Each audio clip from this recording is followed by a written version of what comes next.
recapping how I had become mysteriously ill with fibromyalgia type symptoms that were accompanied by flu-like symptoms, a weird rash, only the first night of this illness. I mean, it was really crazy. I ended up getting a colonoscopy, nothing. Blood test, nothing.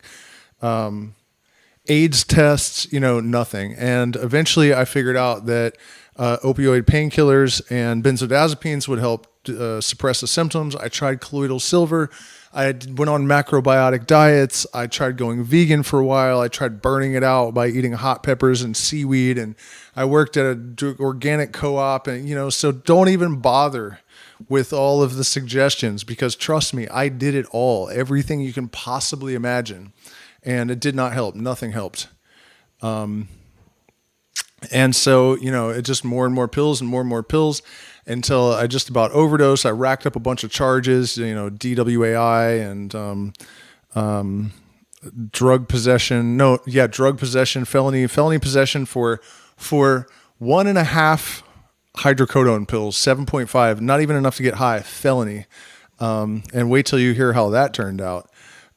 So, it was just spiraling out of control. And then a couple of days after, and I should also mention that part of the torture was that I would have remission from this illness for like a week, and then it would come back. And it was just, that was like so horrible, because I would think, my God, it's finally over. And then it's back, So, and like I said, I was only 21, so this should have been like the best time of my life. And I was just, sort of pushed into this horrific battle with opioid painkillers. And so I stopped by a friend's house, and he had DMT. And I knew what DMT was for sure. I've been reading Terence McKenna since I was in junior high school. In fact, the first person I ever exchanged an email with in 1997 was Terence McKenna, which is... now it's mind-boggling. I guess at the time it was too.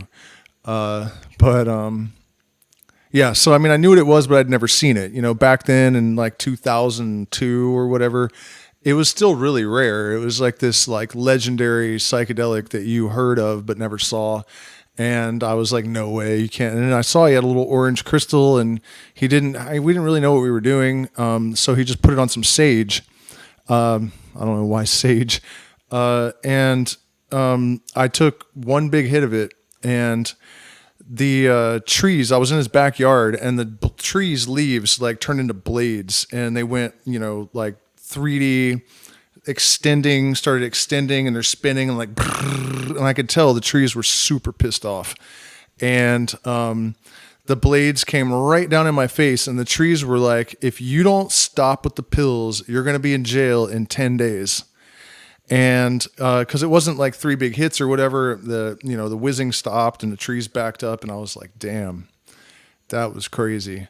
I didn't stop with the pills, and I was in jail in 10 days, exactly 10 days. So, and I was already taking drug tests, but OxyContin goes through your system in like a day. So I didn't really have to worry about it. I just kept taking pills. And so ultimately what happened is I had this crazy girlfriend who I met at my earlier. I was the guy that really started selling me all of the strong opiates, Travis, that died at 22 from an infection from injection. There was a girl living behind his apartment or house, I guess, duplex, and I don't know how I ended up talking to her, but she was very strange. She had spent like 2 years in silence in a temple in India, and then she moved to the beach in a tent with some guy in Hawaii. And up until 6 months before I met her, she'd never done drugs, but she was on meth bad, and so was her brother. And one day I came over to Travis's house, and the brother, I'm just hard not to say, I'm trying to only say the names of people that died. He has a bicycle seat and a sledgehammer, and he's pounding it into the ground, and then he would like turn it and then like back up and like look at it like it was the most serious thing. Like, from the look on his face, you would think that like if he got that bicycle seat like slightly the wrong, distance, depth from the ground, whatever, and the wrong angle, that the world would explode or something, and he would like tweak out and stare at it, and like, And so I watched this for seriously like 8 or 9 minutes. And finally I was like, bro, the fuck are you doing? And he's like, he just looked at me like, what are you, stupid? And went back to like twisting the bicycle seat and whatever. And so I go in the house and there's like VCRs taken apart everywhere, like stacks of like stolen shit. Like the whole entire house is full of dismantled, like, you know, DJ, the turntable things and, you know, VCRs, and just the whole house is just full of this shit. All of it disassembled, you know, because in case you don't know, that's what tweakers do. They take shit apart and then they don't know how to put it back together.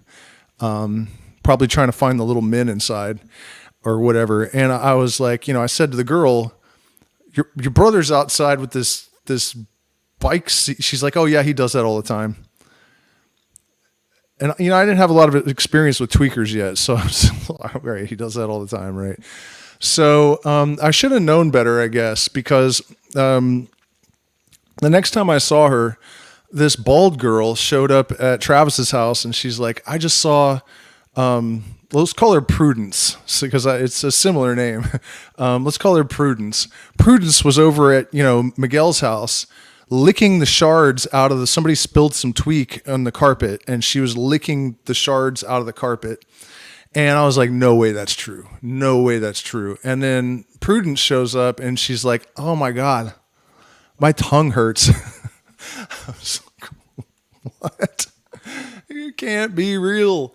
But, you know, she was pretty attractive. So I was just like, I ended up taking her home at some point, and I actually nothing happened. I just put her in bed and helped her withdraw from the methamphetamines. It took like 2 weeks or something. And she was horrible to me while it was going on. You know, I just put up with it for some reason until she was clean, and she stayed clean. I unfortunately was still, you know, a bit off the rails. And she had this terrible habit of like punching me and kicking me, and you know, she would drink and she would get mean. I think she had a lot of resentment or something, and it would hurt, you know, like she would hit me like surprisingly hard, and I never did anything, you know. She'd just kick me and I would be like, damn, fucking can't believe you kicked me that hard, you know, like, or hit me, slap me or something. And I was always shocked like that she would hit me as hard as she did, you know, but I didn't really, you know, think too much of it.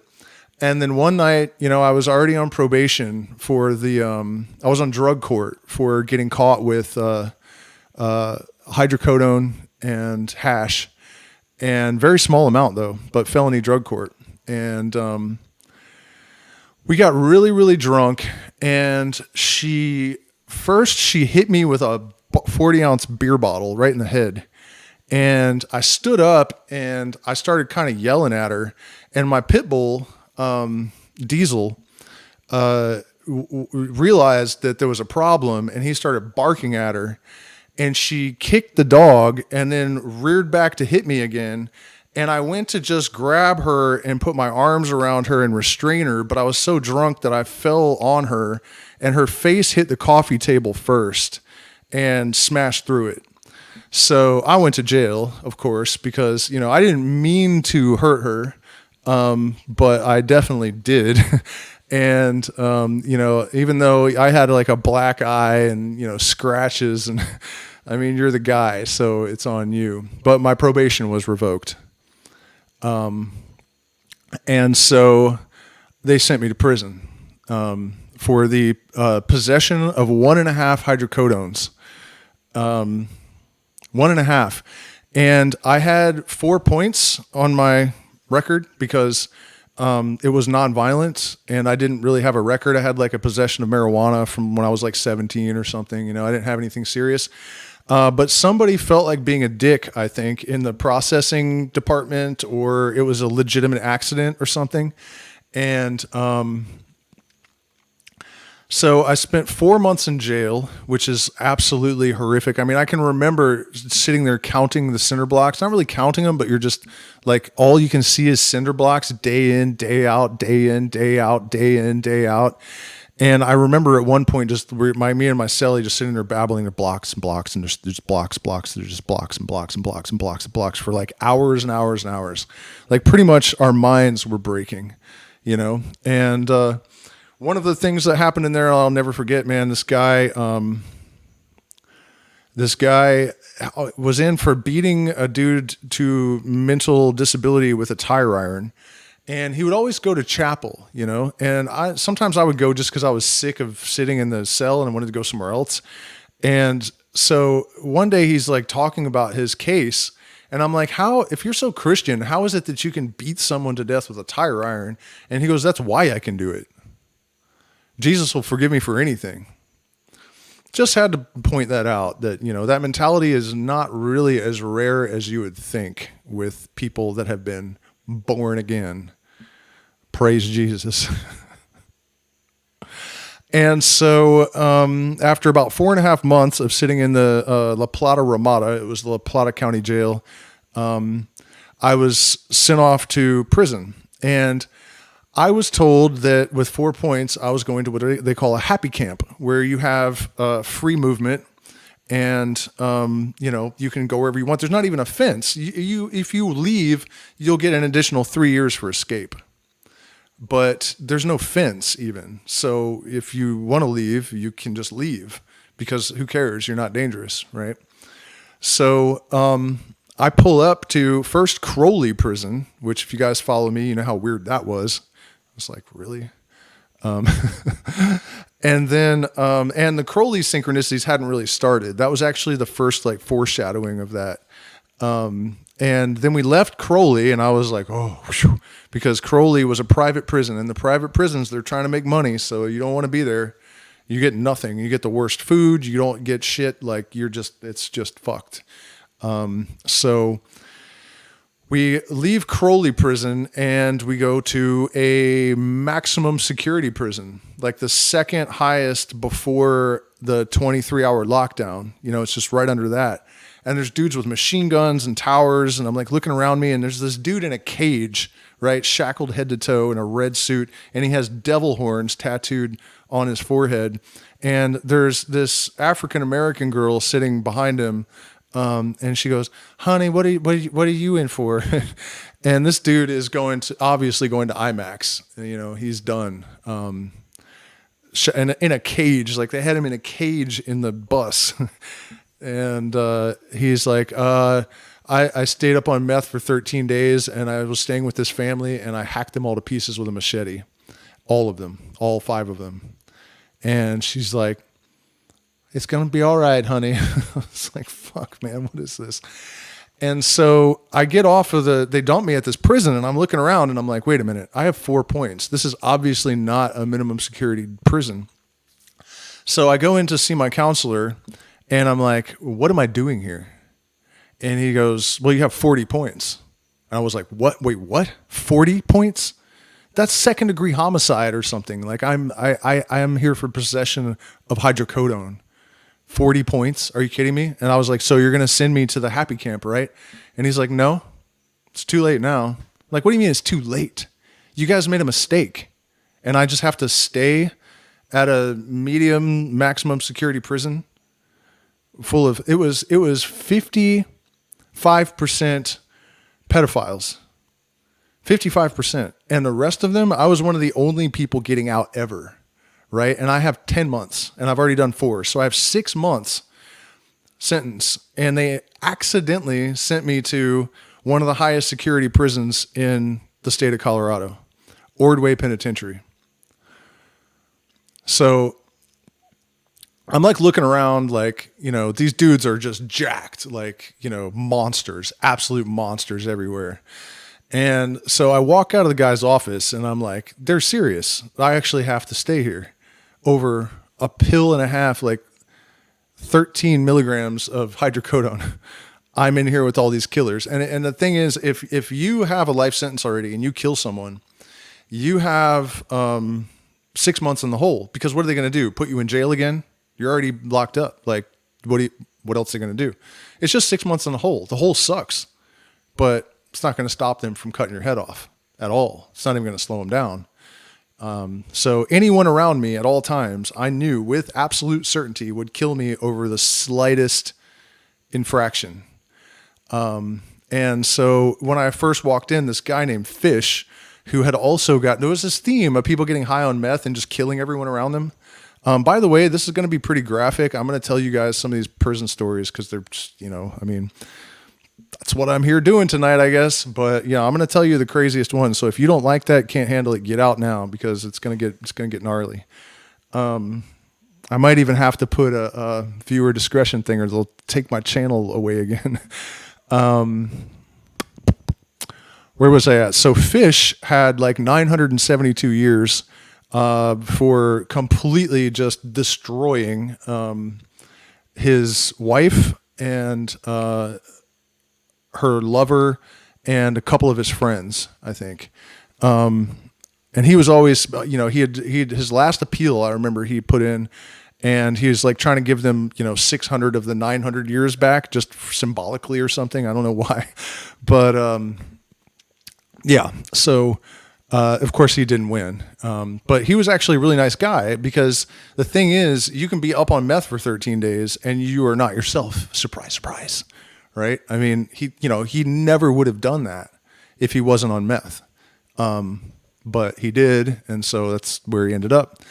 And, he hooked me up with the stuff that I needed and gave me a little bit of advice. And, but I wasn't prepared for this. The upside of it was that we had 3 bands. I was in 3 bands because I was the best guitarist in the facility. At one point, I ended up playing the song "Welcome Home Sanitarium" by Metallica in a cage to protect us, I guess, from the inmates who are all murderers almost. And the song is about killing all the guards and breaking out of prison, and they're supposed to review the lyrics, and they should have stopped us, but they didn't. So that was gangster. Speaking of gangster, I was also in a hip hop band. I was the only white guy, which is pretty dangerous in prison. You're not really allowed to mix. Definitely kind of got me in trouble at one point. But I played hip hop with those guys, and they were all killers. Every single one of them. They were wearing diamonds in the penitentiary. They were that gangster. And they were some of the best singers I've ever heard in my life and some of the best rappers too. And no one's ever going to hear it because no one on the outside, they can't send the recordings out. So that music is locked in the prison with those guys. It was terrible, man, playing with them and realizing like, man, nobody's ever going to hear this. Cause they were incredibly good. And then there was a heavy metal band that had a black singer, and one day we were rehearsing this Iron Maiden song, and I looked out the glass, and I had 7 guitars to use on a Carvin 2-amp full stack, by the way, which blew my mind. I couldn't believe it. Good recording gear and Pearl drum set, Colorado's pretty good to their inmates. And so I looked out and I saw Fish, who is, white supremacist gang leader, and he's looking in there at us with this black dude singing, and I'm thinking, oh shit. He's going to be pissed when we come out. So in prison, the white guys call black people boogs. I guess I'm allowed to say that on YouTube because it's not a real racial slur outside of prison. Have you guys ever heard that? I mean, I don't think, but that's what he said. He said, at first I was mad that you guys had that boog in there singing with you, but but he can sing, man. And so it occurred to me that the only time, also they were kind of like not happy that I was in an all black band.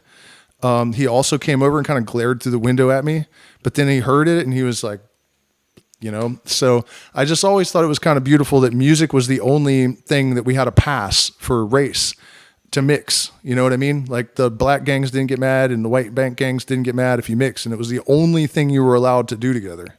In fact, the second day I was in there, I was eating, and a black guy came up to the white table, and I didn't know it was segregated. I didn't realize it was 1948 in prison still. And he said, "Can I sit here?" And I was like, "Sure."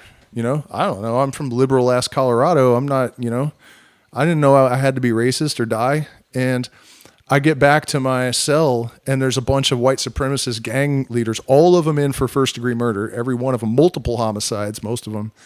And they're like, "What the fuck?" And I was like, "What?" And they're like, "You let that boog sit at the white table." And I'm like, "What the fuck is a boog?" And they just looked at me like, "Are you serious right now? Like, don't come back to prison." I'll try to take your advice, dude. Thank you.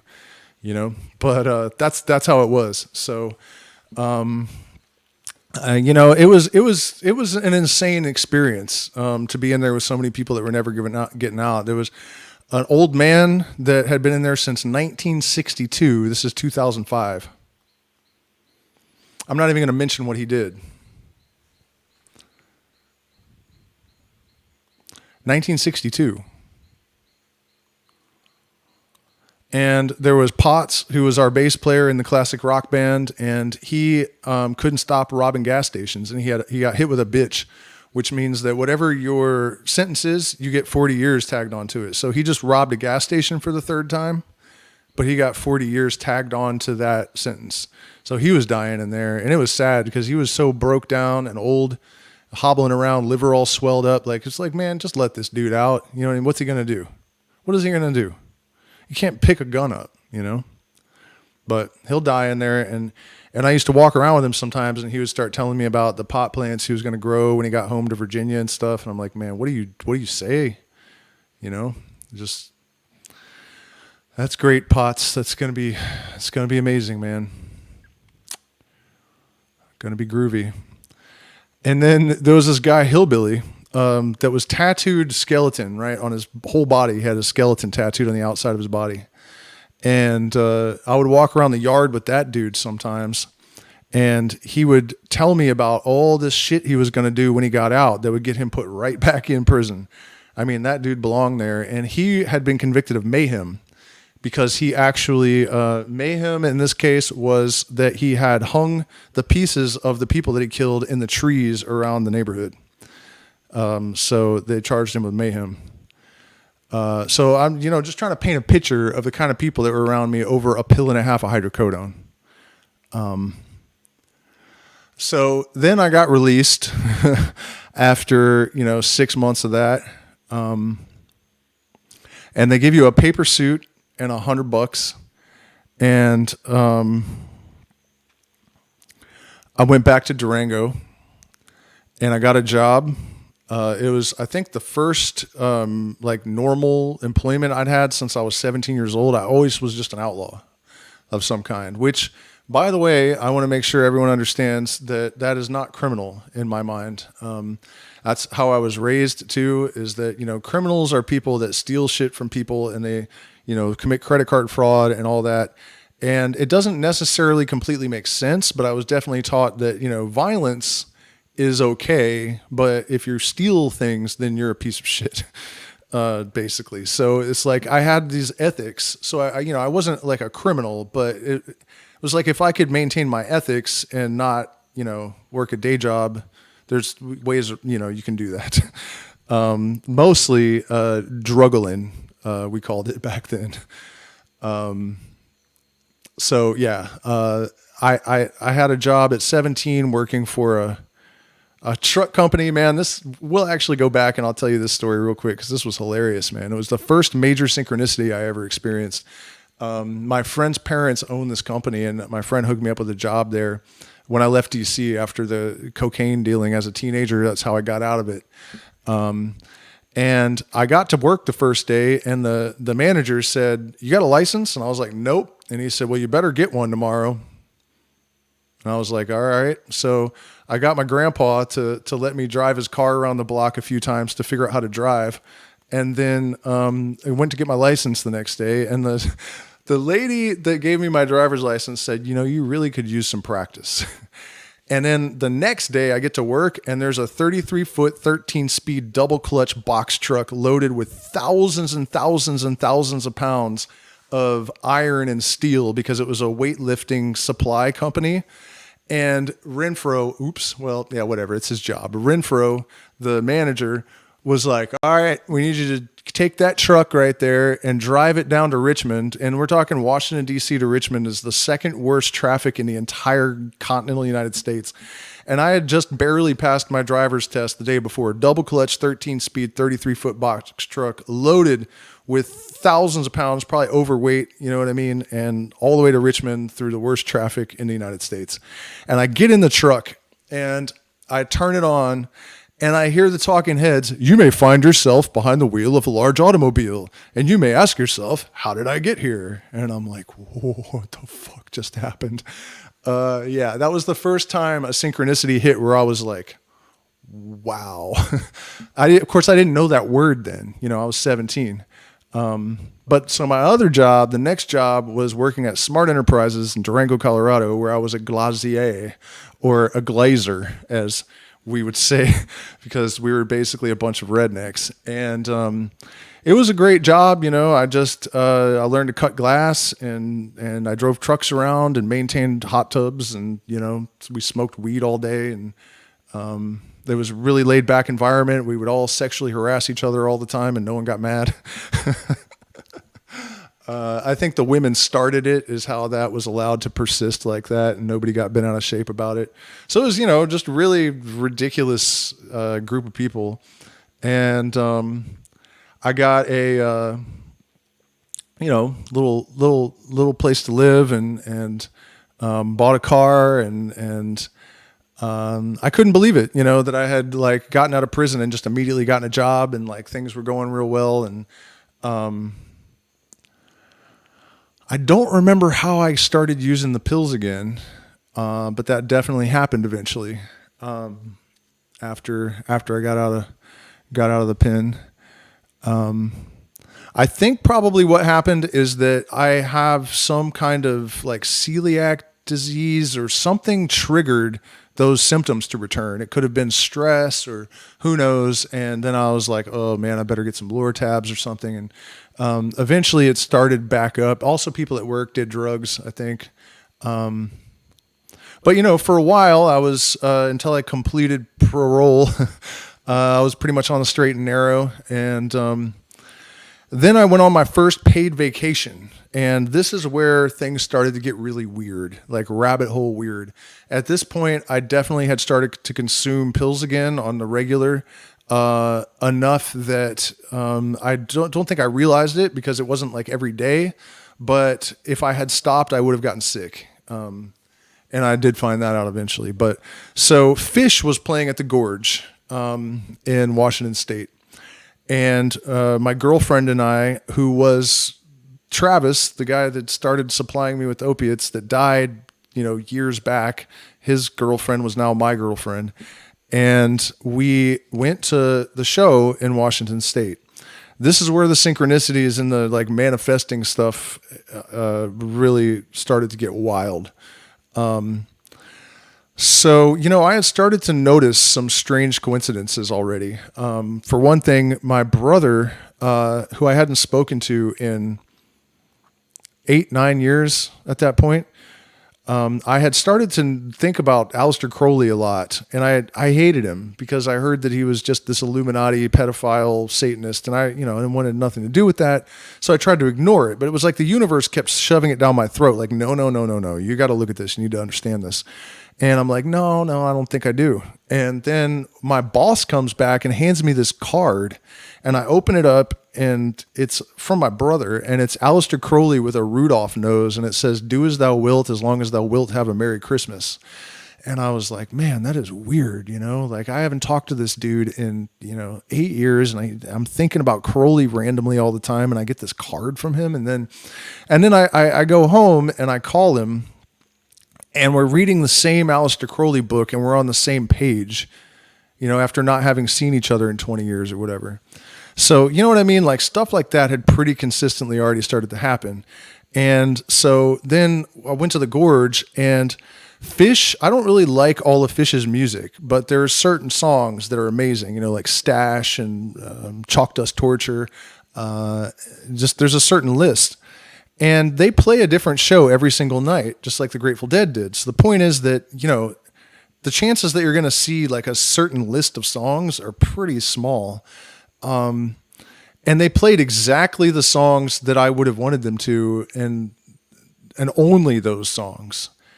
And I remember at one point, and I've heard the recording of this, I did not imagine it. This is definitely real. It's still,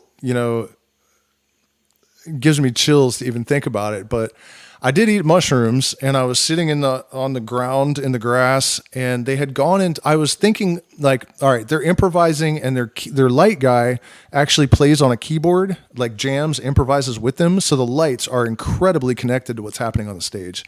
It is just, and I was listening to the intricacy of it and the way the lights interacted with it. And I was thinking, there is no way that these guys are humans in the sense that, the rest of us are or something. And I was like, what are they, from the Pleiades or something? And the moment I had that thought, I hear Fish from the stage go, yes, yes, yes, yes, yes, yes, yes, yes, yes, yes, yes, yes, yes, yes. And I was like, really? That can't be true. And they go, shh. And I had to check the bootleg later. It's definitely there. And I'm not saying that it means anything, but that's what happened, right? So there were a bunch of other like weird kind of coincidences like that. We leave the gorge and we go down into Northern California. And just for example, I was down at this campground that I loved in Garberville, which is in Humboldt County, right on the what is that river? I don't know. It's the river that goes all along the redwoods. If you drive on the there's like this road that goes through the giant redwoods. It's only a few miles long, and then it comes back out to the highway. The Avenue of the Giants. Amazing. I don't think it's still there. I think they bulldozed it down or whatever. But Garberville, tweaker, lunatics, pot growers, dangerous as hell. There are more missing people. More people go missing between Laytonville, which we called Satanville when I lived there, and Murder Mountain. Which, by the way, if you've seen that documentary, I knew all those people. That was weird, man. That was really weird, on seeing people that I knew on Netflix, and I had no idea that the murders were that bad up there. I knew about some of it, but obviously we all knew it was called Murder Mountain. But we'll get to that part of the story. That's like 5 years down the road. Yeah, it doesn't mellow out for a while. So anyways, we're staying at the Garberville campground, and then I was like, let's go for a walk, and the guy at the gate is like, be careful. There was a guy walking up there last week, and a cougar dropped out of the redwoods, landed on his head, ripped his eyeball out. And I was like, nice. So we went up to the redwoods, walking up this road. And I said to my girlfriend, man, I think I was starting to get sick, from not having pills. And I didn't realize that I had a habit again. And I was like, how in the hell am I going to get some Lortabs out here in the middle of nowhere? I mean, there's no neighborhood. We're not in Garberville. Garberville is nearby. We're in the woods. And we walk up, I say that, and we walk like 50 more feet, and there's this big truck sitting there, right? There's no one there. There's no one walking around. There's no reason for this dude to be there. None at all. Nobody's coming, And as I'm walking by, he goes, you need some hydrocodone? I was like, are you serious, dude? Like, I had literally just said to her, like, I need a couple of hydrocodones or something. I don't feel good. And dude, hey, you need some hydrocodone? Like, the only person there, like, and he's got a motorcycle. No, that's what he said at first. He had a motorcycle in the back. He's like, you want to buy a bike? I was like, what? No. How about some pills? It's like, yeah. So I think actually at that point I started to realize that, things were weren't right again. So I go back to work. The vacation is over. Man, I can't believe we're already at this part of the story. This is where things start to get really, really rabbit hole. So on the way home, we're pulling into the grocery store because we're about to go home and we've been out of town for a while. And as we're pulling into the grocery store, I start ranting. I just want to be able to legally grow weed and play my goddamn guitar and pay my bills growing weed like people in California do, and God damn it, it's my right to grow weed. And I pull up to the newspaper and the headline is Colorado legalizes medical marijuana. And I'm like I'm literally ranting about this. And then I see the newspaper and I'm like, wait a minute. So I go and buy a bunch of lights, and I go and knock on my landlord's door, and I'm like, hey, do you think we could grow some weed? And he's like, yes. And I'm like, what? Yes? yes. And he's like, check this out. And we go out into the woods, and he has this like mound of dirt with a door on it, like a fucking hobbit house. And I'm like, underground grow room? And he's like, not yet. And we open it up and go in, and next thing you know, we've got, light rails and pot plants in there. So I started growing weed, which would pretty much consume the next 10 years of my life. Bigger and bigger scale until I was out there in Northern California, which had been my dream since I was a small, 12. That's not really a small child, but to be in California, since I was a small child. But specifically to go to Humboldt County and grow marijuana since I was, 12 or 13 or something. I just kind of knew that that's where I would find the kindred spirits. Unfortunately, I missed them by a few years. It had pretty much been taken over by psychos and cartels and shit by the time I got there. But we're getting ahead of ourselves. So I start growing this weed, and then I get laid off because the economy crashed. I guess it was 2008. And the economy crashed. Nobody was building. So I had unemployment. And somehow, I don't remember what happened, but I like won a lawsuit or something, a small lawsuit from a car accident. And I got like $7,000 or something.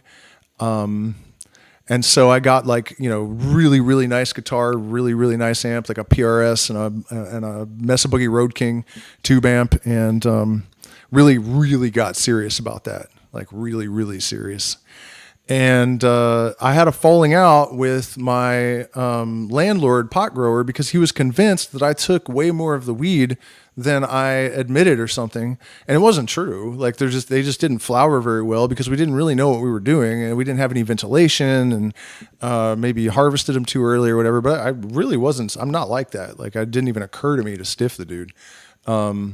But yeah, he started accusing me, and so we left. I don't know how we did this, but we ended up renting this massive adobe house with like glass walls all around and a heated floor. And it was in the most beautiful canyon in the world. I mean, there was a cave like right down the street it was like an Anasazi cave, and it had like spiral rock art and dudes on horses with bow and arrows. And there were arrowheads all over flint chips and stuff just everywhere. And coyotes all the time. Mountain lion lived right on the thing over there, and almost hit me with rocks. Like walking by one morning, we were on mushrooms and sitting there talking, and it walked right behind us and knocked a bunch of rocks down, like close enough that they almost hit us. And man, remarkable stuff happened. There were waterfalls. I mean, it was just absolutely insanely, incredibly perfect. And a really nice house and stuff. And I was like, all right, well, I need to grow weed here. So I got a partner, and we turned 2 of the bedrooms into grow rooms, and planted a bunch of big pot plants in the backyard. And it was pretty much completely illegal because it wasn't completely illegal, but we were way over our limits, except that in the early days of the Colorado medical marijuana thing, it actually said this in the bill or whatever. It was actually an amendment to the state constitution, so they couldn't easily change it either. And it said the patient or caregiver can determine that they need more marijuana themselves. So I could just decide I need 100 pot plants, 99 pot plants. But of course, I'm a bit over the top, and I just had, a lot.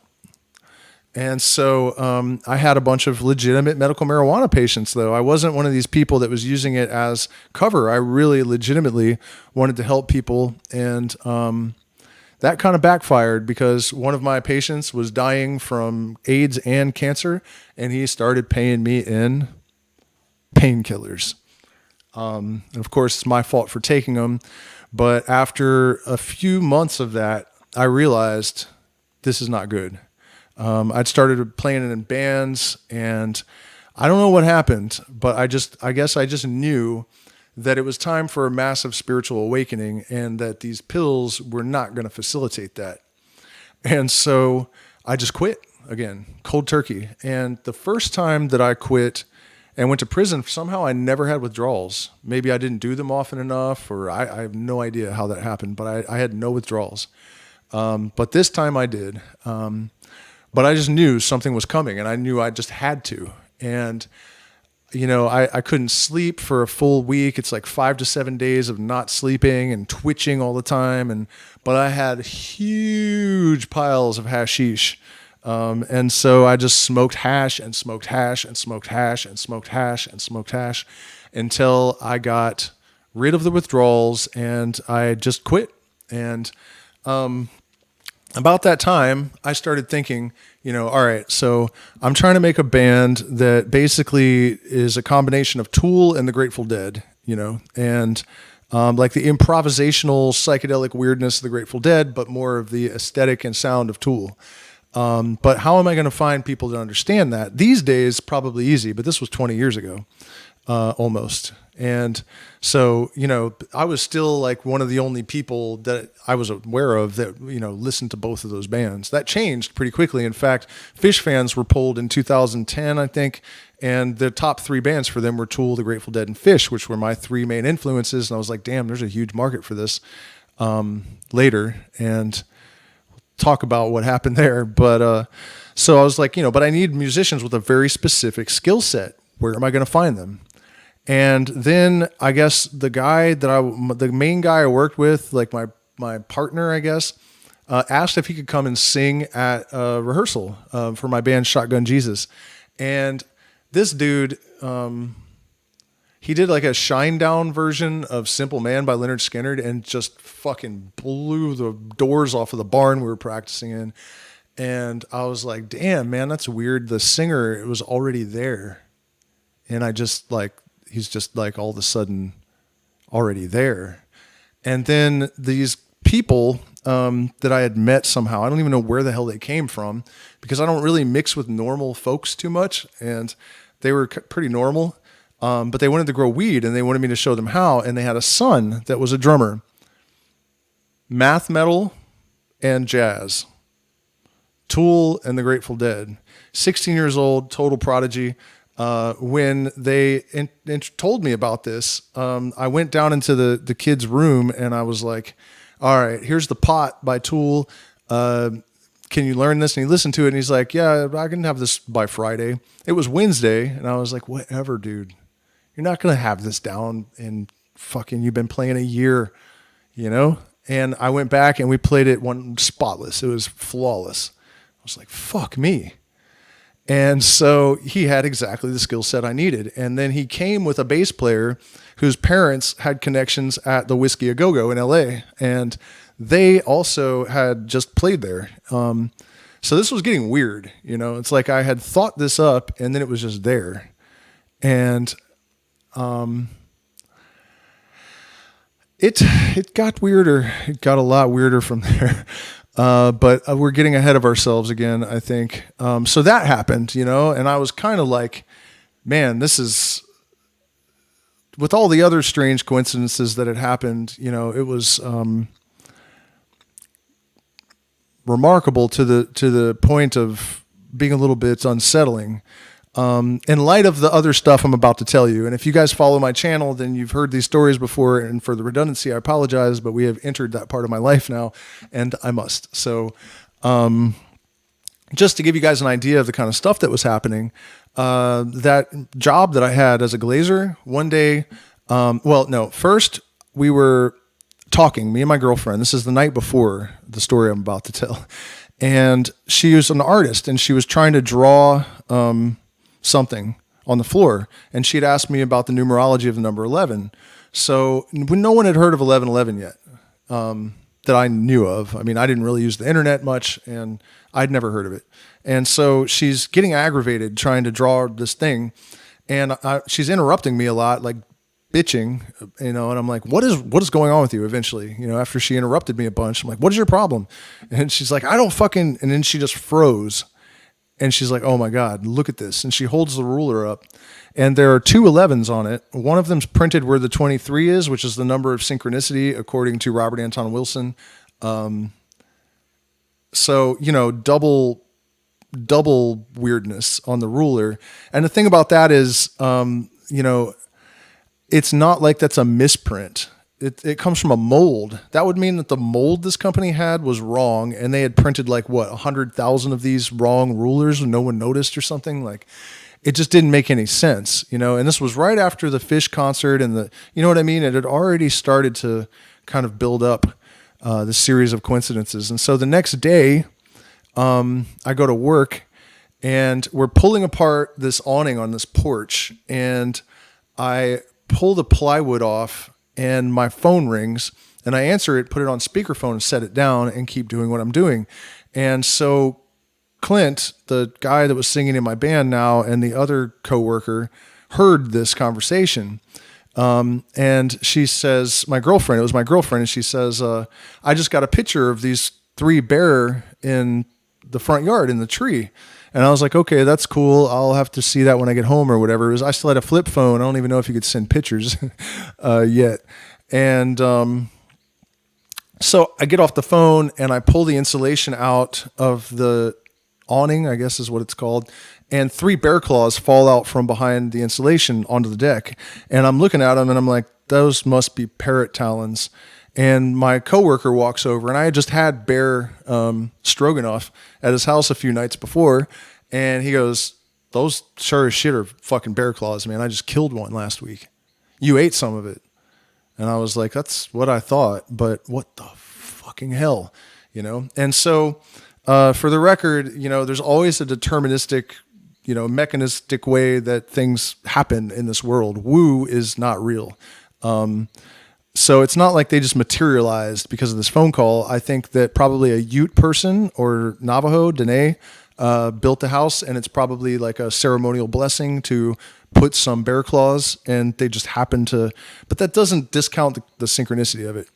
Right. So, I go home, and I keep the bear claws, and now in my drawer, there's this ruler with the 2 11s on it, and there's these bear claws. So normally this stuff would, like, you know, you experience these things and they're just experiences, but now I'm having synchronicities that actually leave a physical breadcrumb trail, you know? And I'm like, this is just getting too weird. And so, around this time I had started to have a lot of synchronicities around Aleister Crowley. And so this girlfriend of mine, had ordered me a book signed by Danny Carey from Tool, who had written the foreword, and it was a book about the books of Aleister Crowley. So, you know, I had been having all these weird Crowley synchronicities and like wondering, like, what is this about? I didn't really know much about him. I'd started to read one of his books when I was like 13 or something, and I ended up lending it to this like Hispanic gangster dude that I knew, and he read it. And then the next year I saw him, and he was actually talking about how, you know, he'd started hugging trees and like having conversations with a guardian angel and stuff. And I was like, damn, that book really fucking fucked you up, didn't it? And it was called Portable Darkness by Israel Regardie, actually. And so, you know, I hadn't read any of the books. I just knew the conspiracy theory bullshit, which is totally bunk. It turns out, thankfully. But so I'm reading the foreword to this book, and I only got, you know, a few pages in, and I was like maybe a few days after I received it, I had this ritual that I did every morning. Basically, I would put on this smoking jacket that I got from Macy's, and I would make myself breakfast: 2 eggs, salt, coffee thick enough to stand a spoon, and a little bit of opium, and Perique tobacco and no other. And so I put on my smoking jacket, and I roll up my Perique tobacco, and I pour my coffee, and I make my 2 eggs with salt, and I get my little ball of opium and start smoking it. And then I open that book, and it says the beast would wake up every morning, put on his smoking jacket, 2 eggs, salt, coffee thick enough to stand a spoon, enough heroin to kill a horse. I guess I had toned it down to opium at this point. Perique tobacco and no other. And I like slam the book shut, and I'm like, that's just, what the fuck is happening? And so, I continue reading this book, and there's another page from my own life in it. I had lived in Spotsylvania County, Virginia, when I was getting into Timothy Leary and Terrence McKenna and all this. You know, I was in the early years of high school. And so I was running around with all these rednecks, like trying to talk to them about all this deep metaphysical stuff and psychedelics and shit. And they're just like, you're going to hell, boy. You know, what the hell's wrong with you? Get away from me. And I'm reading the same book, and the author just suddenly puts a little snippet of his life, and he's like, yeah, when I was 15 years old, I was running around in Spotsylvania County trying to convert all these rednecks to Timothy Leary and Terrence McKenna. And I'm like, what in the fuck is this? You know, there was like 3 or 4 of those in the course of that book. And then I started to discover when I was like, all right, so now I got to actually like look into Crowley a little bit. So my roommate had been babbling about, 444 and 444 all the time. He just kept saying, I keep seeing 444 everywhere. And so I ordered this Crowley book, and on the spine, it says 444 so, there's all these weird little things that keep piling up. And then I start reading it, and I realize I've been thinking like this since I was born. Like, one of the lines in one of the books, he says, that you will live the life of every single sentient thing that the universe will ever produce before it's all over. And I just zipped back to this moment in my life when I was like 6 years old, and I was looking at this grasshopper, and I thought, you will, before it's all over, have lived an entire lifetime as every single grasshopper, every ant, every person, every single everything. To that degree, I had been thinking just like this guy's books my entire life. And it was to the extent that I could read them, and then I would stop. My girlfriend liked me to read them to her, and I would close them and then say a bunch of stuff and then look back in the book, and I had just said the next paragraph. So, it was getting increasingly weird. And then there were all these other details, like he bedded the maid on his mom's bed when she was 16. He was 16, and she found out because she lost an earring.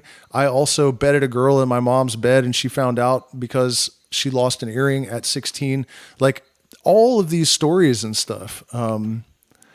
It was just, I started to think, like, does this mean that I'm the reincarnation of Aleister Crowley? Or have I tapped into some collective reservoir of memory and I'm just accessing this stuff?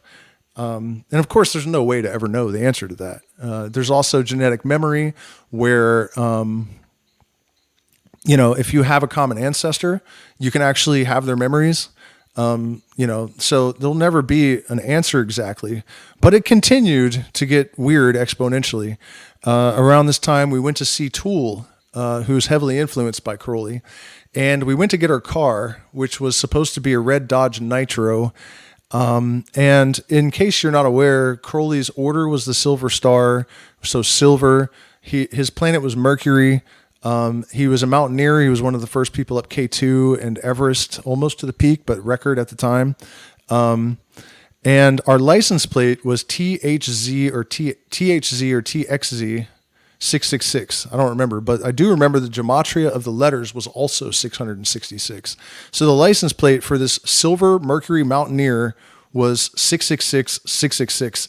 And then, and it was the wrong car, right? It was supposed to be this Dodge Nitro. And he's like, they sent the wrong car.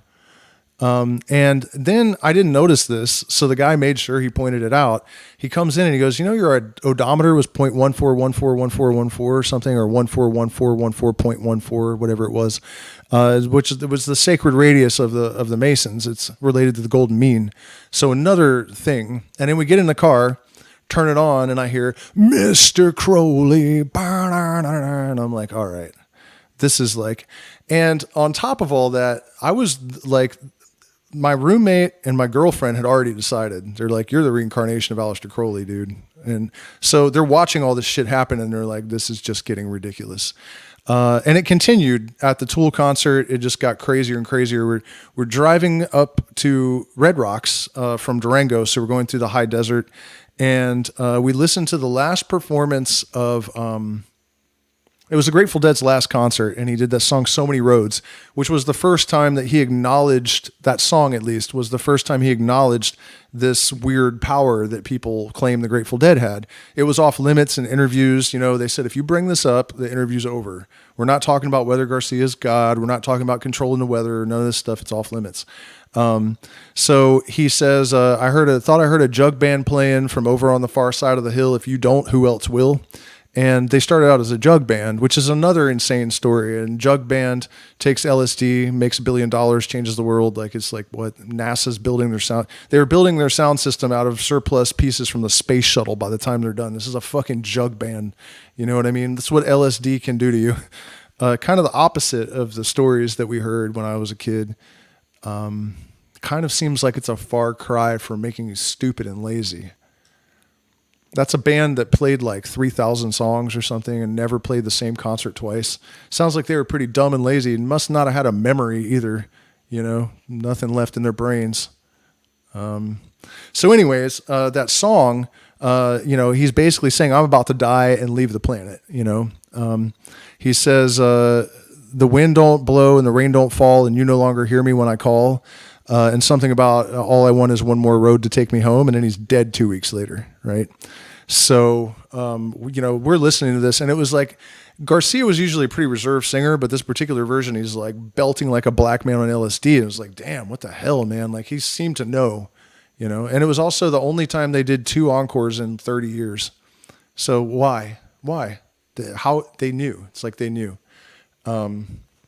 Also, this Indian medicine man, Rolling Thunder, told them that it would be over July 9th in 1966. And they thought he meant that year. So when that July came around, they were all panicking. So anyways, though, we're listening to that song and we're all in tears and we go around the corner. And as we're turning the corner, I say, and that's the last bullet we ever saw of him. And there's this massive, like supernatural looking rainbow in the desert. There's like one cloud and this like streak of like blinding color. And, in Grateful Dead lore, Garcia's spirit is represented by the rainbow. I almost wrecked the fucking car, It was just a lot. And then, because this stuff is apparently contagious, Clint, the singer from the band, had taken a separate car because there were too many of us. And he had our other coworker, his adopted daughter, and his wife with him. And they were driving on the road, and this was not the only time that he would do this before the story's over either, just say weird stuff that seemed channeled after the fact. Heidi said that he looked at her and said, why are you being such a 311? And this dude's from the swamps of Texas. Like he doesn't generally just say weird shit for no reason. And everyone in the car heard it and they were like, what are you talking about? And he goes, I have no idea why I said that. And so they pull up to this convenience store and they're walking in and, none of them are on drugs. The girl, his adopted daughter, is there, she's like 14, 15 years old or something. And they all hear this. They walk up to the door and this homeless guy pulls the door open and he goes, come on in, 311s. And they're like, what the fuck? So then I meet them at their hotel and I get out of the car and Clint looks at it and he's like, did you do this shit on purpose? Where'd you get the Crowley mobile? What the fuck? And I'm like, I don't know what to say. And he's like, well, listen to this. And he tells me about the 311 thing he said in the car and then the homeless guy. And then he's like, well, let's go get into the room. And we go inside and he's like, your room will be 311, sir. And we're like, what the fuck? And then we go upstairs and Clint goes, Chris, what time is it? And he goes, 311. So we're just like, this is getting a little bit out of control at this point. So we get in the car, we go over to we went to actually this girl's house first, who actually had ended up seeing Maynard somehow. He pulled her out of the audience at a Pussifer show way, way in the beginning of Pussifer. So those shows were kind of small. And that's a whole nother story that I probably shouldn't tell. So we had this like weird connection to the band. And so Egyptian gods and stuff had been a huge theme in all this, especially Ra. And so we get to the girl's house and her aunt comes out and she's like, this is my Aunt Ra. And I'm like, of course, because what else would her name be? And so we go to the Tool show and we park the Crowley mobile and, there's all these people walking by and they're all just like, because people know Crowley at Tool, it's a big thing with Tool fans. And people keep noticing it, like, what, did you do that on purpose? Did you go through all this trouble to just like make this car like that you drive a tribute to? Like, no, I did not do it on purpose. And so we're standing around the back of the car, and I have to give you guys a little bit of backstory again. So at one point we had all realized that we were archetypes of people from the Bible. And then we put our names in this gematria calculator, and it all matched the archetypes we had figured out we were. We're like, how is that possible? So that's going to be important in a second, because I said, okay, watch this, you guys. I'm going to apply synchronicity. Those are the words that I use, the exact words that I use. I'm going to apply synchronicity. So I walk about 10 feet away, and this guy steps out of the porta potty wearing a fucking sign around his neck that says applied synchronicity. And I was like, can you come with me, please? And he's like, sure. So he walks over to the group of friends with me, and they see the sign around his neck. And before anyone can even say anything, he's like, hi, I'm the guy from Ezekiel. And he starts like going off just like he has been part of our group the entire, weird process that we've all been undergoing. And he just says all this crap and walks away. And, at this point, we're almost not even fazed by it. Like, of course, And so we go into the Tool show, and the moon comes up like blood red, totally full over Denver. And of course, my all-time favorite Tool song starts. You hear Timothy Leary talking. How does it go?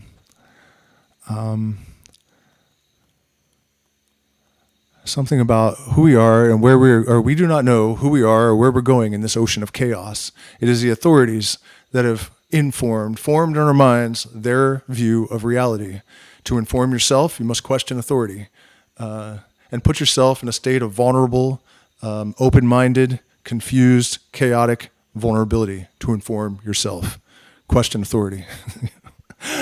And somehow at one point in this show, it's Tool, I don't know whether it was a bat or a bird or something, but in the middle of the second set, this thing flew from the stage directly at my face. All of us ducked. And the question there is, why was this bird or bat or whatever sitting through 2/3 of a Tool concert before it finally decided to fly off?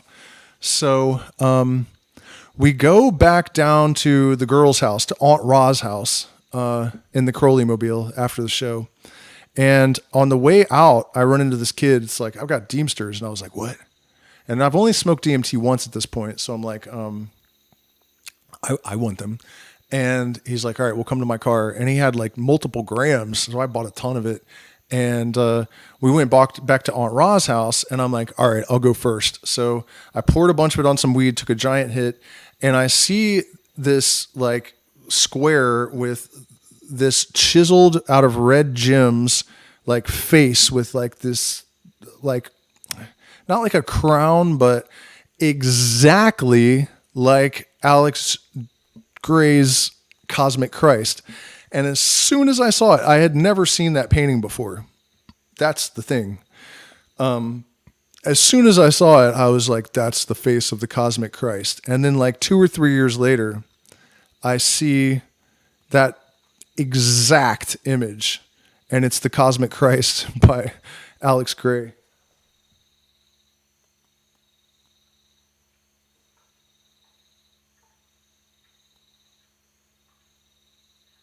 The poor man's Primus. Come on, man. Primus is not anywhere near on the level of Fish. I mean, dude's a great bass player, but he would tell you himself he's not like Gordo, man. He's not on the same, not even on the same tier at all.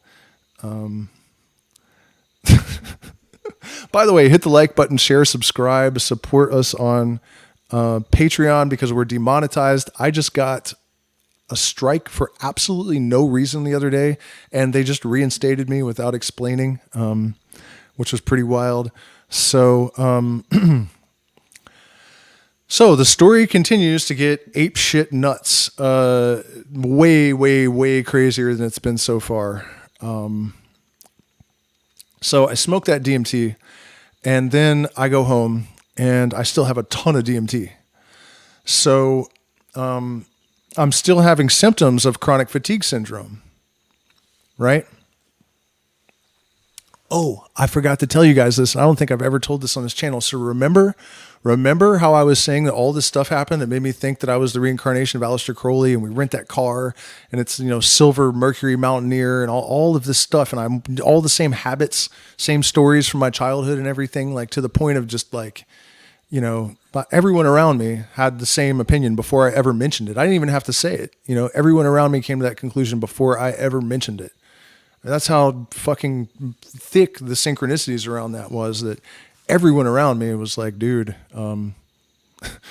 So one day after we got back from the Tool concert, like I think maybe the next day, my roommate comes out of his bedroom and he had been telling me, man, you got to check out this gematria calculator. It's kind of trash now because it's a database, and whatever phrases people have put into the database, it just, they're all there. So back then it was brand new and it had only serious people using it. So it wasn't full of garbage and only had a little bit of stuff in it.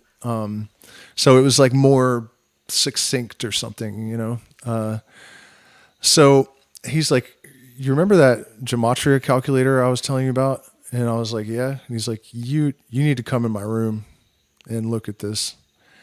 And I go back into his room and he had put my full name, which is actually 4 letters, four names, not 3, and into the gematria calculator. And it literally says, he whom is Aleister Crowley. And at that point, I had pretty much had it with all of this weird occulty craziness. I was ready for it to stop, honestly. Like, I wasn't really, at first I was like really stoked, like, man, this is awesome and interesting. And I started to get kind of like, this is just getting a bit thick at this point. And I don't think I was super comfortable with this idea, like this guy had a bad reputation. And I, as far as his philosophy of do as thou wilt should be the whole of the law, love under will, and the idea that we all need to be sovereign, that our sovereignty is divine and all of that, and that we need to get rid of governments. And, there's a lot of it I'm with, but there's some stuff written in his diary and stuff that I wouldn't want to take karmic responsibility for. So, you know what I mean? I was kind of like, yikes, what if this is true? What's going to happen to me? So where were we at with this story? Because, man, it's, okay. So he showed me that, right?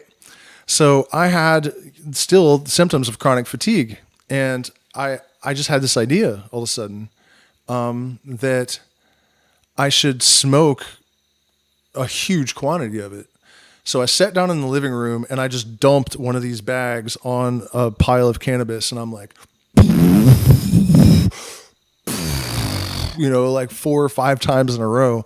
And all of a sudden I am like, I thought of it as rising through the planes, which is a practice in Hermetic magic where you're basically like ascending through the airs of consciousness.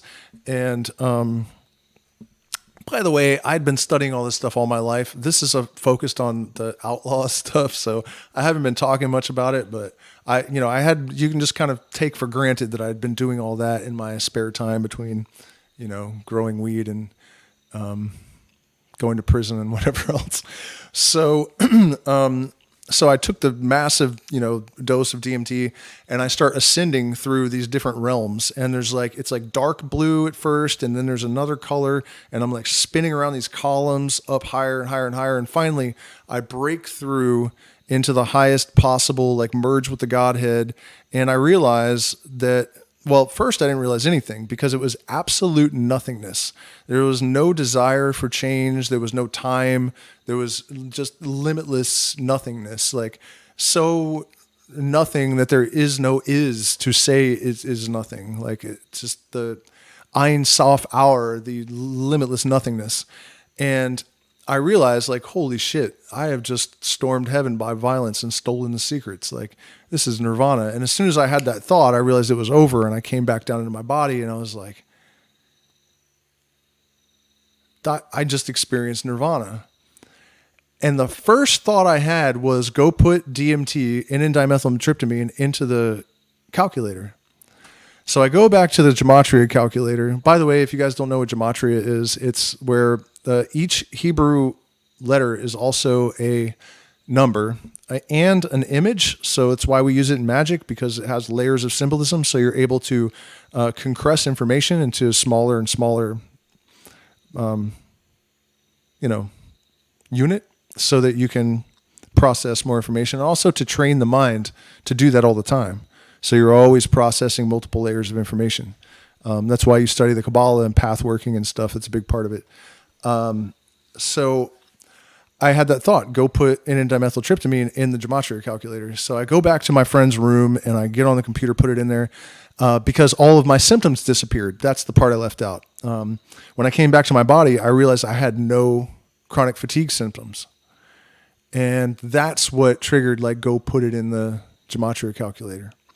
So I go put it in the gematria calculator, and the only phrase in the database was cure for chronic fatigue syndrome. So at that moment, I basically knew that the occult was real, and that gematria was real, and that Hebrew was some kind of witchy ass language. And, it's not like I didn't have a clue yet. But at that moment I was basically like, okay, I have seen the wiring under the board. So remember the 1111 ruler now. That is about to re-enter the story, in a big way. So the same roommate who had introduced me to the gematria calculator comes out of his room a few days later and he's like, better come in here. Every time he said that at this point, I was like, yeah, this is going to be fucking messed up, whatever it is. So, by the way, join my Patreon, or I'm going to have to eat my dog, maybe. And that would be terrible. Look how cute she is. Can you guys see her down there? Luna.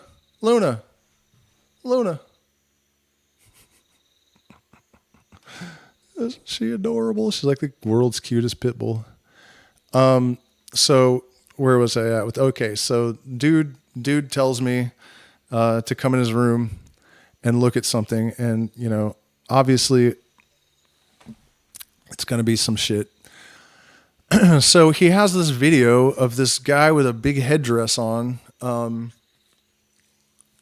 saying, I'm inviting all of the tribes to come to Farmington, Arizona, to talk about some very important changes that are coming. And I was like, what is this? What the fuck is this? And he's like, it was in my email. Your email? This makes no sense. I didn't really press the issue, but this dude was like one of the most reclusive people. Like, he was actually kind of scary. I mean, he had a big heart and stuff, but I had to punch him in the mouth at least once. He just called my girlfriend a stupid fucking bitch out of nowhere. And I was just like, bop. I mean, what do you do? That was like the obvious answer, to that. So, he was a little bit, and he had a lot of powerful assault rifles and stuff. Eventually, because of all this weird voodoo around me, he actually decided I was the Antichrist and started like mumbling about picking me off from the cliffs across from the house and stuff. I was like, oh man, you've been watching too much Alex Jones, dude. And you can't be threatening to kill me and shit when you have all these guns, it's not good. So anyways, before it went like that with him,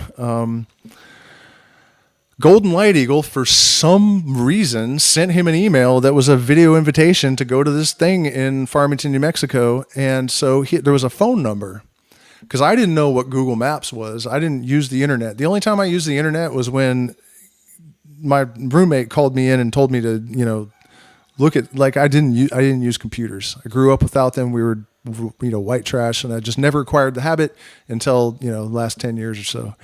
And so, I called him to get directions. And so I'm on the phone with this guy, and he's like, by the way, tell your little friend to come with you, bring her with you. And I'm like, what? Click.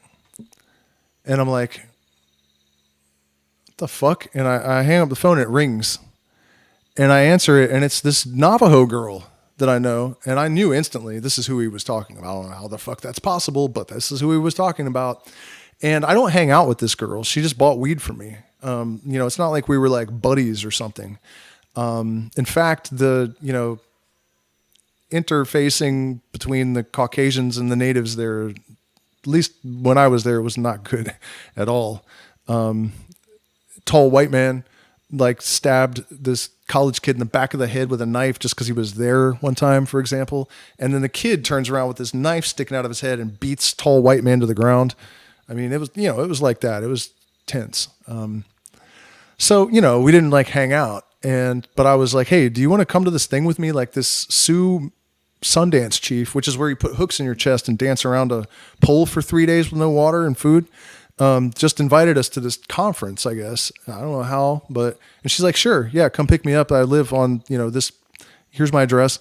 So we realize that her address we don't even have to turn to go to this thing. We literally just pull off the road, pick her up and get back on the road, like pulling off to the shoulder, beep the horn, back and go. So there was absolutely no question that this is who they were talking about. And by the way, before this story is over, I saw that girl do some native magic that there's 100% no chance that it wasn't real. There's no chance. Zero. Zip, zilch, nada, nothing. And that's not the only time. I definitely, before I left Colorado, absolute certainty that natives see things that we do not. There's no question about that.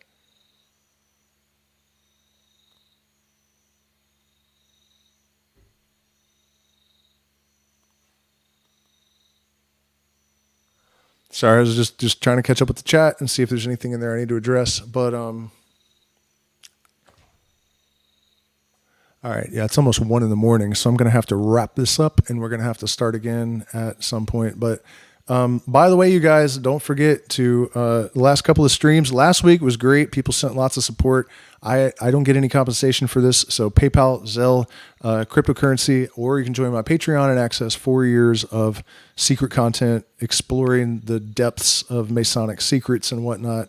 And you might think that it's cap, but it's not. And you'll know that immediately upon paying your $10 and opening up Degree 28 and listening to it.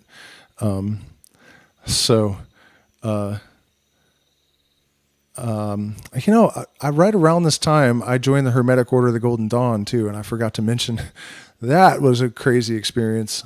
Cause it was the actual Stella Matutina, the same, lineage that Israel Reggerty, was a member of, when he was Aleister Crowley's secretary.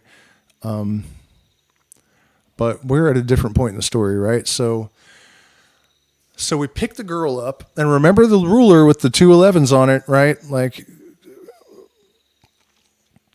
and the bear claws. So there's a connection to the Native Americans as well. 1111 Native Americans, right? So we picked this girl up, and remember, this is 2010. June of 2010. So there was no 1111 all over the internet, and people weren't all babbling about synchronicities and stuff. It wasn't like that yet. I'd never heard a word about any of this shit from anybody. And so we get to the hotel, I get out of the car, and this guy that looks way too much like me is walking by me, and he grabs me and looks me dead in the eyes. And there was this feeling like, bzzz, like fucking Hypnotoad or something. And he goes, I haven't seen you in like 40,000 years. And I'm like, what? And he's like, come on, we got to get to the ritual. And I'm like, ritual? What the fuck is this? So he drags me around to the back of the building. And as I'm walking up, there's this circle closing with this Native American, Hawaiian, indigenous, I guess, in this red robe. And I later found out his name was Reynolds Kamakawi'ole, which is the brother of the Somewhere Over the Rainbow. That guy, and he's like he's the leader, basically, like the high priest of the like Hawaiian tribal, whatever their tradition is, with the Onoponopono and all that. So I didn't know that yet, though. He kind of looked like a catfish to me for some reason. I remember thinking that, like he was a catfish in a red jumpsuit. And he had this red ceremonial thing on, and the circle was closing, and there were 12 people, and he was the 13th, right? Now, that's all important, because this was very obviously a solar ritual, okay? But how could they possibly have known that there were 12 people? I'm randomly showing up as the last person, not by invitation, really, just because some random dude has grabbed me, and maybe they had told him you got to go get one more person or something, and he just happened to grab me. but it didn't seem that way. It seemed like it just was exactly the people that were supposed to be in there. And then I walk up into it as it's closing. So I know, okay, I'm where I'm supposed to be. And my girlfriend, actually. So she was one of the 12. And then the shaman is the son. He's the 13th. And so we're all zodiacal signs. And I would be willing to bet every single one of us was a different archetype. And so he starts saying, like, all of you have come here to help to like shepherd mankind through this insane transition that's coming up. And you need to harmonize with me. And he puts his hands around each person's head and he's like, "Bo," like a Tibetan monk or something. And then people would make like a high pitched one, like, "Boo," and these words would come out of their mouth. And he went around to the whole everyone. And when he got to me, I was like, I don't know how to harmonize even. I don't, you know what? And he's like, just, you know, and the words came out of my mouth. I will not repeat them, but in perfect harmony. Like, and then so he goes around the whole circle, and the energy in this circle is like getting to the point where it's like difficult to stand in there. And then the last thing he says is, "May the wind blow to confirm the power of my prayer," or our prayers, actually. "May the wind blow to confirm the power of our prayers," and the wind is all, and gravel blew across the parking lot. Like little pieces of gravel were like, and so the circle falls apart and everybody's like, "Whoa, what the fuck just happened?" And I was the weirdest person in the group, you know, so everybody else was like a school teacher and like all these normal people. And so they were even more wigged out than I was. And then we go in, and Golden Light Eagle, the guy who we'd gotten this email from, there's an email the actual guy, I mean, was there. And he actually passed away. I found out a couple of years ago. I didn't even know until last year, I think. But R.I.P. Golden Light Eagle. But he starts talking, and he holds up this bar, and he's saying that, you know, the bar is inscribed with this language that these interdimensional beings speak, and that some of us are connected to these interdimensional beings, and we are thinking we're having revelations that are actually transmissions, and a lot of our leaps in science and stuff are actually just transmissions from these star tribes. And he's saying that, you know, ancient peoples have known these star tribes and been in contact with them for thousands and thousands of years. And then he starts talking about the 1111 transmissions and the 1111 energies. And, you know, remember my 1111 ruler and the bear claws falling out from behind the insulation like a week or two before being at this place. You know what I mean? It's not, and that's the crazy thing about this. And this is where these higher order of symmetry kind of manifestations really get mind-blowing, because it's not just that they're coincidences, and it's not just that they're coincidences that have some meaning, but they are coincidences with meaning that have conceptual continuity throughout the entire tapestry. And that's where it's really like, you know, gets kind of hard to blow it off. You know, so this whole weekend with these guys was completely mind-bogglingly crazy.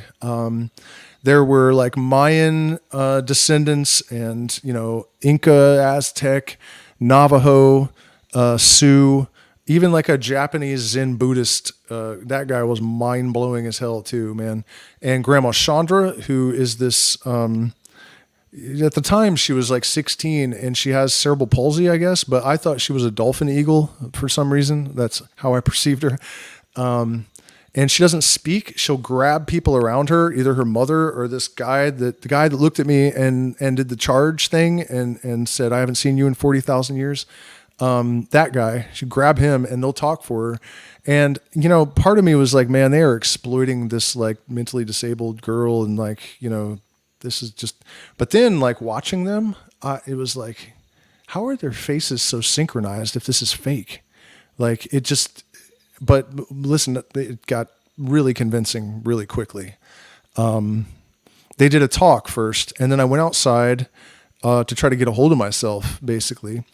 And I went to sit on the wall, and this Native American guy is super drunk, is brought over to me.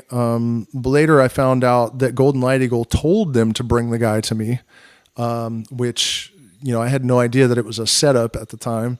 And I have no idea to this day why I said this to the guy, but I said, I will see you 4 times before the weekend is over. And on the 4th time, I will tell you something that will cure your alcoholism. And he had killed kids in Iraq and stuff. He was just bawling, he was just a mess. And it turned out to be true. Every time I saw him, I don't remember what I said, but I would say something that was obviously very meaningful to him, even though I didn't know what it meant. And then the last time we crossed paths, I didn't know what to say. So I got my guitar out of the trunk of the car and I played him a song, and he pulled a brand new bottle of liquor out of his coat and dumped it on the street. And then they took him in and got him a room. And it was the 4th time that I saw him. But before that, the first time I talked to him, right, and then I just went inside. I didn't mention either that there was a serpent snake dance. Actually, maybe that was later. Yeah, Golden Light Eagle talked again and did a rain dance, and it was clear when we went in. We came out, and there were puddles in the parking lot, but the clouds were already gone. It was like the most. Anyways, so I go out and talk to the Native American guy, and then I come back in, and I'm like walking across the room, and suddenly I'm on my knees, and I'm like overwhelmed with this feeling of like unconditional love, and I don't know why. And then I look around me, and I realize there's all these other people on their knees, and I look up, and there's Grandma Chandra, the little disabled girl, and she looks at me, and she grabs her mom, and her mom is like, "You're a god, act like one." Before I left the house that day, I noticed there was a book on my counter, and I was like, what is that doing there? I don't know who put it there. And I grabbed it, and the title was "You're a God, Act Like One" by Timothy Leary. So that hit me, in the third eye like a ton of bricks. And I'm like, what? And she's like, "We have been working on this for aeons. I am your sister." And it goes on this crazy rant about how I needed to finish squeegeeing off my third eye and get my, magic together so that I could help to, manage this transition or whatever. And it was insane. It was just bloody well insane. And so then I guess Golden Light Eagle gave another talk, and we did this like serpent rain dance where everyone jumped over a stick at the end. And then we went outside and everything was soaked, and the clouds were already gone. There were stars, and then so I'm, I didn't bring money with me because I didn't know it was 2 days. We just got this email. We didn't really even see what it was. I just thought, well, if this Native American guy's inviting us to New Mexico, we have to go, and so I was like, do I drive all the way back to Durango? It's like an hour drive. Or do we sleep in the car, or, what do I do? And I'm like laying on this thing in the hotel lobby, and I hear Golden Light Eagle's voice in my head. And he says, "Go up to room 331 and sleep in there." And I'm like, I am not playing along with voices in my head. I'm not, and he's just like, "Just humor me, go up there." So I go upstairs to 331 and the doors open a crack. And I'm like, no, come on. And I push the door open, and there's like oil of abromelin type stuff, like some kind of oil all over the table, and I don't know what it's called, where the TV is, and it has some drawers. And there's leaves that are crushed up and sprinkled everywhere. So obviously some Native American has done some kind of ritual in here in the last hour or two. And it hit me right away. This is almost definitely actually Golden Light Eagle's room, and the door is open. And so I open the little thing where the TV is and pull one of the drawers open, and there's Golden Light Eagle's necklace. It's like got this like fossilized velociraptor claw or something. I don't know what it was. And like puffed corn. And there was this Mayan high priest that was with him that had this other necklace, and it was in there too. And then this is the craziest thing though. A few days before I left, I had this bootleg version of one of Aleister Crowley's books, and it had blank pages in it because it was just photocopied. And it really got on my nerves. I couldn't read those pages because they were blank. They're not supposed to be blank. Some of the pages had like blurred stuff so you could almost read them. So I thought, you know what? I bet if I take like a small hit of DMT, my brain will be able to fill in all this blurry stuff here. So I hit the DMT and I'm looking at this page of blurry stuff. And there's one line in the middle that's in all bold and black. And I'm like, I still can't really see what it says. And I hit the pipe again. And then I notice that I can read, the only tool you need is your consciousness. And I'm like, oh shit, you idiot, what are you doing? And then I hear behind me this like knock on I thought it was inside my head, like, oh, Satori, because you're supposed to hear a knock in your head when you achieve Satori. And I realized it was the cabinet slamming shut behind my head though. And then I heard this pitter patter of little feet running away. And I was like, okay, so maybe something actually escaped the DMT realm just now or something. And I flipped to one of the blank pages. And this symbol formed, and it was like red laser, like blood red glowing laser. And the symbol was like so intricate and insane. So now we're going back to Golden Light Eagle's room that I have just been apparently telepathically guided to go sleep in. And there's this stack of cards with a red like silk handkerchief on top of them. And I pull the handkerchief off, and the symbol that I had seen form when I smoked the DMT in that blank page of the book was on the top card. And, you know, at that point, I'm really starting to realize that I have tapped into some kind of crazy, you know, current of energy or something. And so I go out to the car and tell my girlfriend, like, hey, we have a room. And she's like, what do you mean? I was like, just come with me. Don't make me explain it. So we go up there, and he had even pulled the covers back so that we could, like, as if, you know, just folded it back nicely as if to say, like, go ahead, you know? So we sleep in the room. No one ever shows up.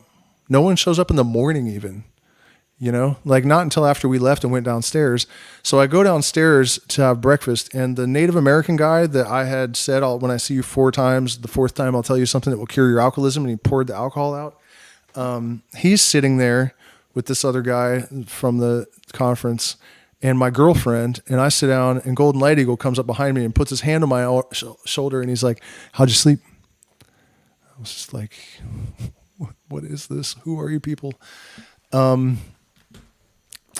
So yeah, I mean, that almost seems like a good stopping place because I'm getting tired, and it's almost, no, let's go to 1. Let's go to 1 a.m. There's 26 people. We'll go a little bit further because we're getting to the interdimensional alien contact part.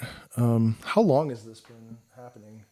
I don't have a thing that tells me. I'm also worried that my camera battery is going to die, and I don't have any way to see it, I guess. And I don't want to be in the middle of a sentence and have it crash. So remember that Golden Light Eagle, part of the message of this conference was that some of us were in touch with these star tribes telepathically, and we didn't even realize it. And so when I was 21 years old, one time I was delivering pizza, and I was driving the pizza down the road, and I just happened to glance up at the cloud, and this little teardrop shaped vessel pops out and whips back around behind the cloud again. And, you know, I mean, I definitely thought it was weird. But I'm driving home from this event, and I had my first vision of the purple demon from the ayahuasca and the Star Tribes video. A lot of you guys probably know that story. And we'll get there. You know, I'm going all the way to the present day with this. And then I'm going to feed it to Chat GPT and make it into a book. But, so I had the vision of that geisha, that like alien geisha with the purple and white face and the big like horns. And I didn't know what it was. I was just driving along home from the thing with Golden Light Eagle, and I just saw it like in my mind's eye, kind of the way that you'll see something when you smoke DMT. And, you know, it was like it's there, but it's sort of also only in your mind's eye kind of thing. I don't know how to explain it. And that would eventually become really significant, but I didn't know what it was then, and I just kept driving. And then I guess we got pretty close to home, and I thought, it would be good to go sit by the river, the Animus River, which is actually the river of lost souls, right off of Highway 666. The mountain up at the top of the River of Lost Souls is called Purgatory. If you take a left there, you go to Hesperus, which is Greek for morning star. So, I was deep in it. Really deep in it. And so we got to this little park, and I pulled off, and I went down by the river, and I had my dog and my girlfriend. And, I went to sit by the river, and I was like, man, I'm just not playing along with this shit. Like, this is just madness. And I'm not like, I don't know, I've broken my brain or something, like, but I knew it was real, because the bear claws were still there. The ruler was still there. Like, there were witnesses to everything. Like, I knew that I almost wanted to think I had broken my brain, but there was no possibility of that. So I couldn't get away from it. And that was kind of more irritating or something even. Why I was so resistant to all of this is kind of hard to understand as well, because I should have just embraced it and been like, fuck yeah, let's get it done, But, I was very conflicted because I guess I didn't want to go nuts too. And so I'm sitting by the river, and this voice in my head is like, all of these things you've seen and you still don't believe it. Stand up and turn around. And I'm like, oh no. So I stand up and turn around, and right above the mesa is the exact same little fucking silver vessel, tear-shaped vessel that I saw when I was 21 years old, float out from behind that cloud and zip back around, sitting above the mesa. And my girlfriend was standing right next to me, so I thought, don't say anything, because you don't want to put any ideas in her head. She needs to, and as soon as I'm thinking this, she goes, do you see that? And as soon as she acknowledged the thing, it was gone. And I was like, damn, it's like it was only there long enough to make its point. And then it's like it wanted me to know that it knew what both of us were thinking and zipped off, I mean, and, that's not the end of that. I had several more encounters with those things over the years. And I found a video on YouTube of this black dude that's like, yeah, man, I can telepathically call aliens. And the news team humored him, and they went out there, and there's one of those little silver vessels. So I'm like, okay, that's good. I'm not the only one this happens to. That's nice to know, I guess. But so, I went home, and and then the aliens showed up, because what else would happen? But the thing is, I'm not convinced that they're actually aliens. They could be us from the future. I was thinking about, time travel a little while ago in reference to all this stuff. And it occurred to me that it would be way easier to send a projection, probably, somehow made of light. I think the next level of technology is going to be entirely light based. And so, there's all kinds of different possibilities in regards to what this stuff actually is. But yeah, so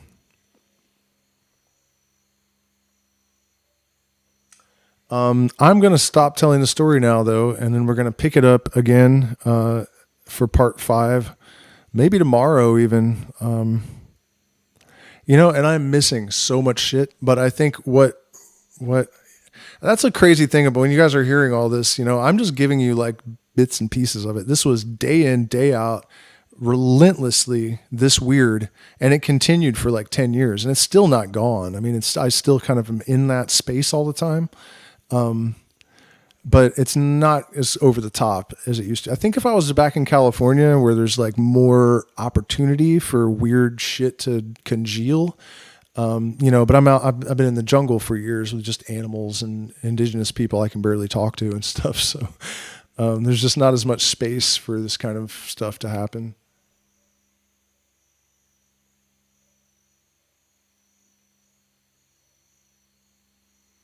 He's asking, do psychedelics allow us to see light bodies? Yeah, not only that, but probably UFOs too. One of the things that Golden Light Eagle told us is that the reason that we can't see the ships of some of these alien races is that they're cloaked in a spectrum of light that our technology doesn't know how to detect and our eyes can't perceive. So, when people take psychedelics, and I'm talking about moderate doses, low doses even, and you see UFOs and people are like, oh, you're just tripping. Nope, you're not just tripping. You're just perceiving a fuller spectrum of reality, really. I mean, we see 0.01 or whatever % of the full spectrum of light. So the reality is that most of the universe is entirely hidden from us. And we got all these arrogant asses out here that think they know, what the limits of reality are. And, they haven't seen a fraction of it. Like, what's his name? African-American physicist dude, Neil deGrasse Tyson. Super arrogant, pretentious, pompous. I mean, he's not a terrible person, I don't think, but he's just like, it's like, bro, what are you scared of? He won't take psychedelics. Rogan was trying to talk him into it, like, come on, man. How are you not curious? And he's like, oh, no. I'm blah, blah, blah, blah, blah, blah. I'm a big fat dumbass. I'm not going to do it. Yeah, Neil deGrasse Tyson, man. What's wrong with that guy? What is he scared of? I don't trust people that won't take psychedelics because they're scared of themselves, Like, what's that guitar player that was in The Dead? He's in The Dead and he doesn't take psychedelics, That's just insane, man. I can't remember his name.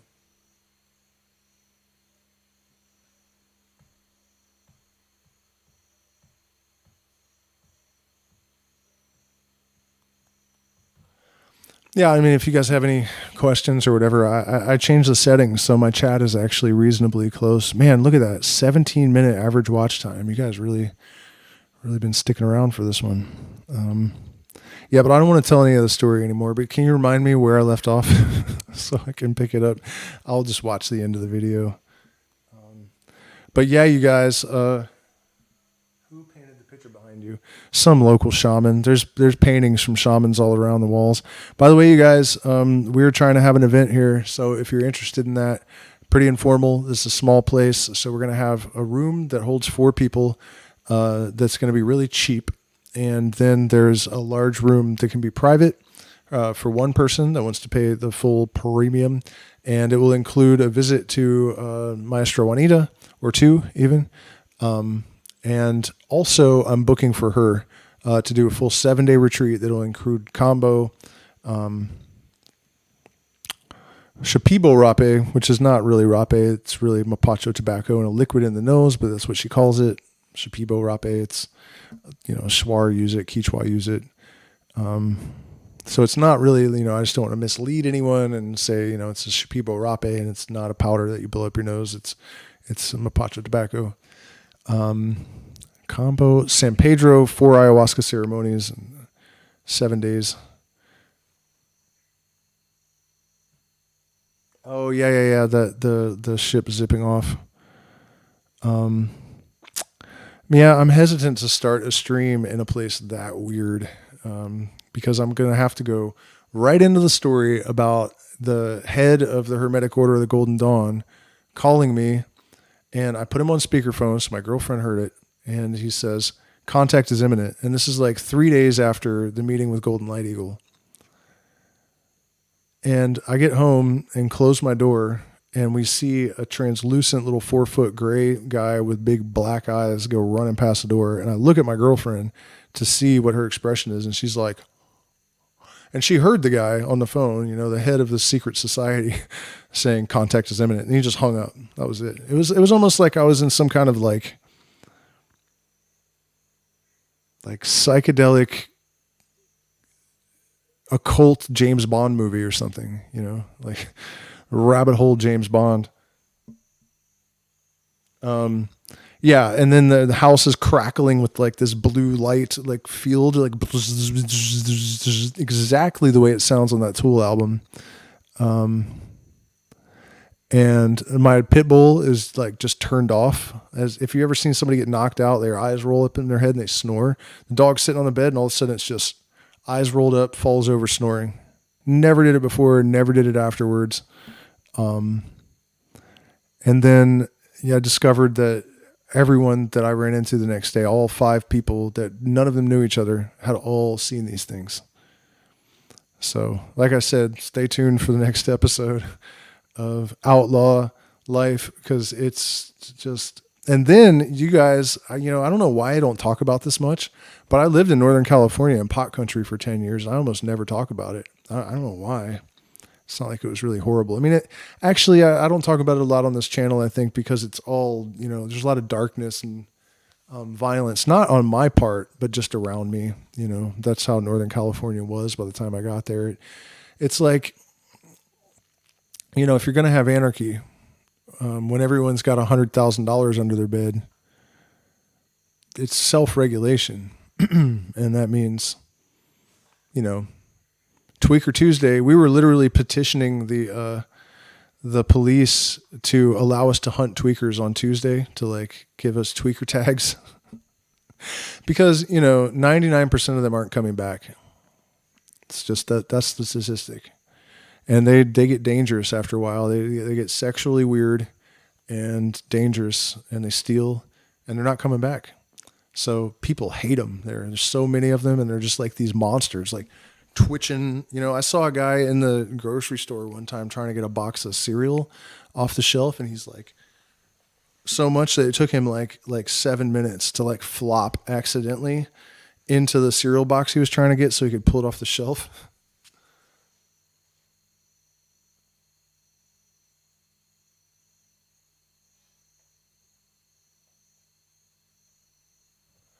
Yeah, I mean, it's bad, and but it's just an amazing place, and if I ever can pull it together financially enough to go back to California, I definitely will, for sure.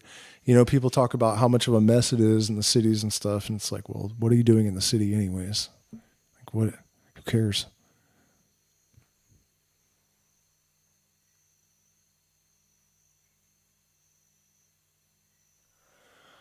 All right, I'll give you guys a few more minutes if you have any questions about anything and you would like me to answer them or attempt to answer them. Otherwise, I can tell my throat's kind of going out. And hopefully when I wake up, you guys will have blessed me in my Cash App and my Zelle and stuff, because I'm demonetized. And if you guys don't support me, I don't get anything for staying up late, entertaining you, enlightening you, hopefully frightening you.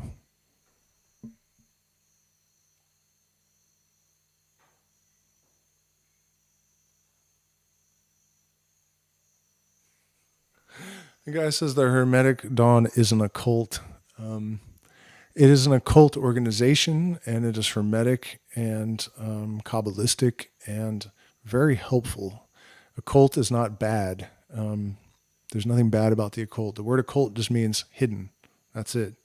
And, basically, we have been inculcated with ideas about limitation of ourselves and the universe around us that has limited our ability to perceive the subtle energies and, mechanisms and the underlying reality, that, we need things like breath work and psychedelics and study, a lot of study, in order to actually perceive the holistic universe, or at least a greater, what's it called? The, not frequency, but the sweep spectrum of that joint.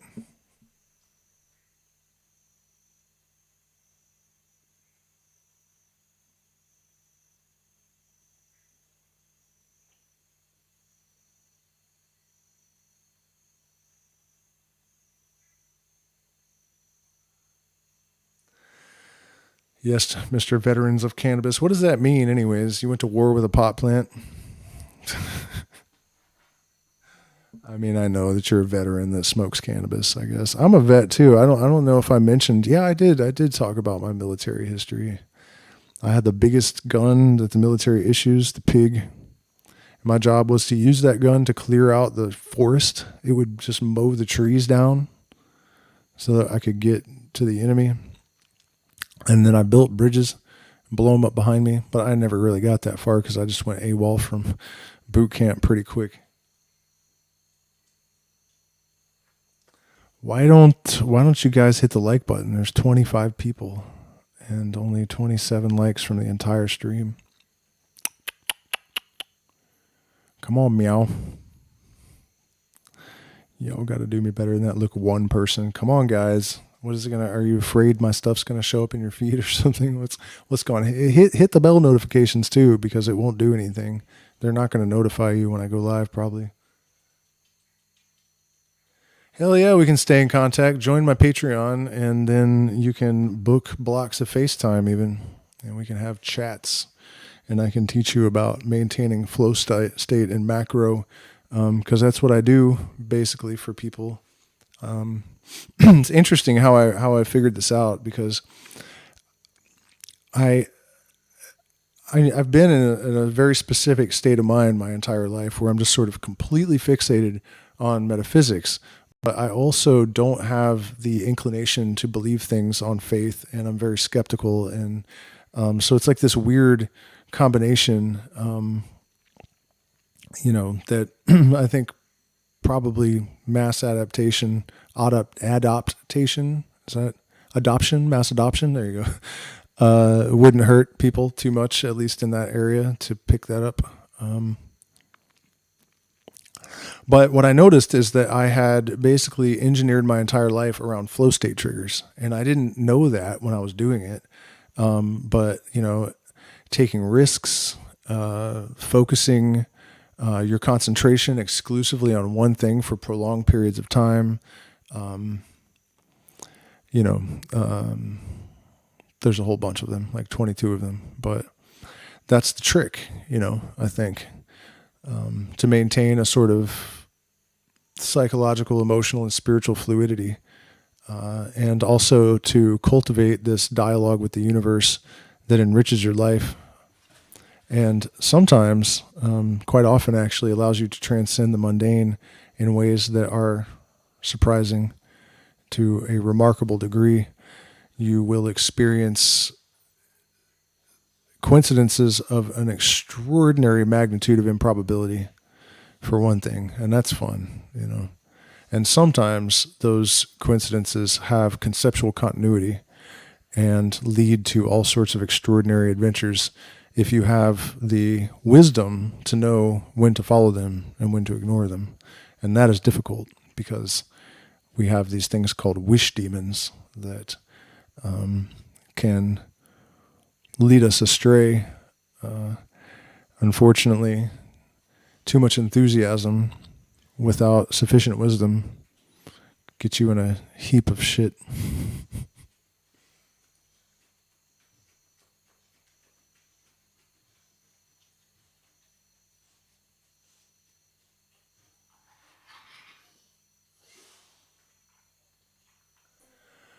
I'm going through a middle-age crisis. Yeah, I did that a few years back. I didn't realize it when I was doing it, and honestly, I probably thought I was too enlightened or something for that to happen to me. Like I didn't. And also, I'm not very emotional. I have the emotional range of a toaster oven, so I just didn't really think that I would do that. And before I even understood what had happened, it was over. And I looked back and I was like, "Holy shit! I can't believe the last 6 months are real, considering where I am in life and where my head was at." So it's like, how was that even possible? So, don't beat yourself up too much, and there's always light at the end of the tunnel. You just have to stay in the mystery. That's really the trick, I think, to, being content with life, is to know yourself as the primary mandate, and then to not let the curiosity dwindle, and to remain connected to the mystery, because it's present all around us at every moment, permeates everything. We're made of it. It's made of us.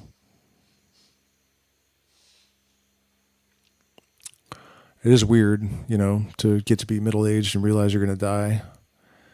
I felt so powerful when I was younger, physically, compared to how I feel now, with having my heart compromised by Chagas disease. And, it's like the whole thing pumps like every 3 pumps or something. So I don't get enough oxygen in my brain. So I'm not as sharp as I used to be. I have chest pains all the time. And one of these days, those chest pains aren't going to stop. They're going to get worse, you know, and that'll probably be a wrap, because that's what happens with that particular illness. So, you know, it's weird for sure to suddenly realize that you're actually not immortal, at least not in the short run, maybe in the long run, probably in the long run.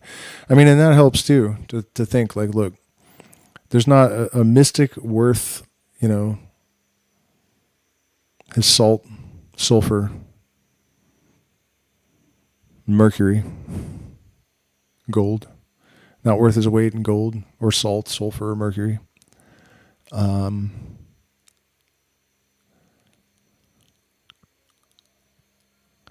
That doesn't know that consciousness emanates from light. And the only thing in the known universe that is eternal is a photon. Photons are massless, and yet they have momentum. So they're the only thing in the universe that we can see that isn't even there. All matter is light in a standing wave, so it is the all. I am all things. I am the light. You know what I mean? It's like we kind of know what's going on here. Some of the idiosyncrasies and peculiarities of our circumstances are still occulted from us, but our consciousness emanates from the light, and it is eternal.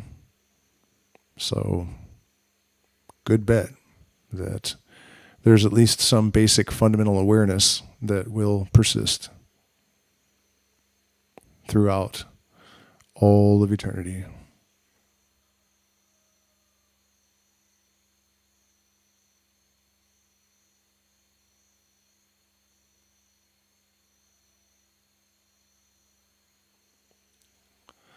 Like, share, consider joining our Patreon, and also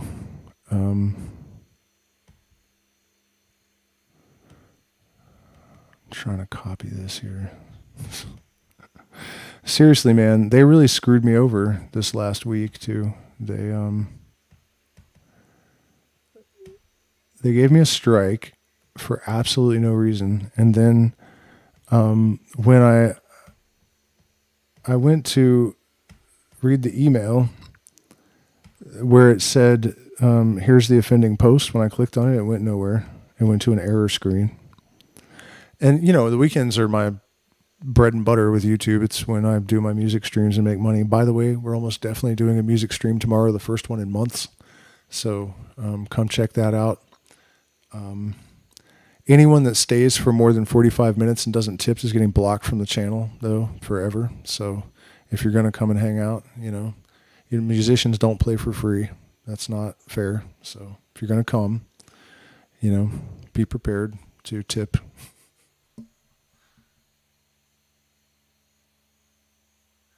LSD shows us stuff that will happen. It's not that LSD shows us stuff that will happen. It's that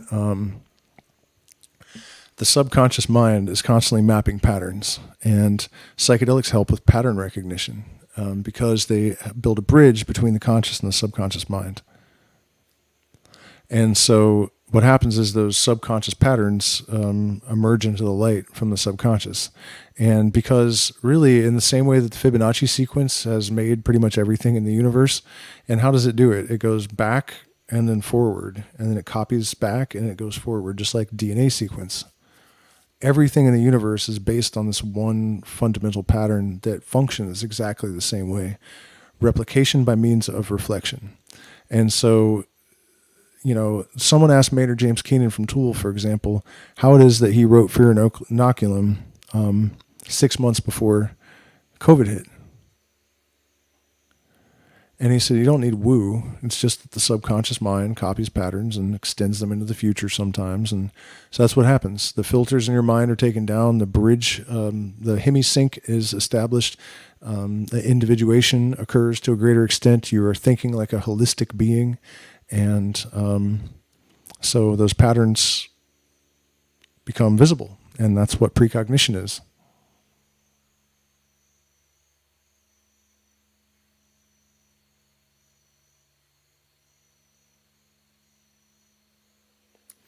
$34 likes are not $34.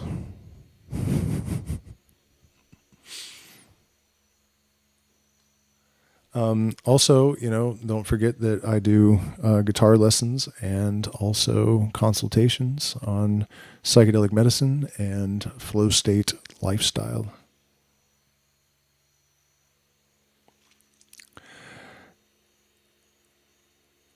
Infinity is nothing with a twist. Look at his symbols in the chat.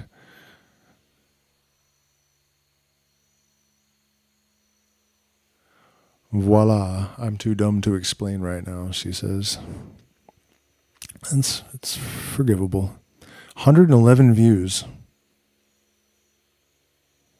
Not too bad, but you know what YouTube does to me? I don't know if it does this to everyone, but when the stream is over, it goes to 0, and it only counts the people that watch after the actual live.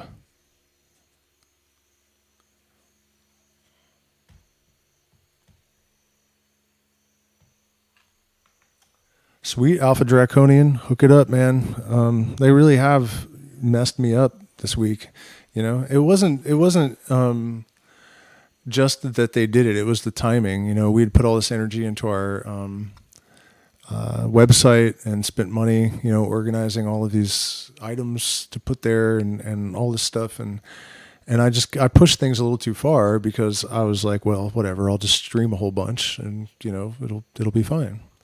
And then I got home, and I mean, I'm sure most of you guys have heard this, but I open up my phone and I see this notice that my traffic has 4x'd, and I'm like, wow, look, we're finally getting some traction.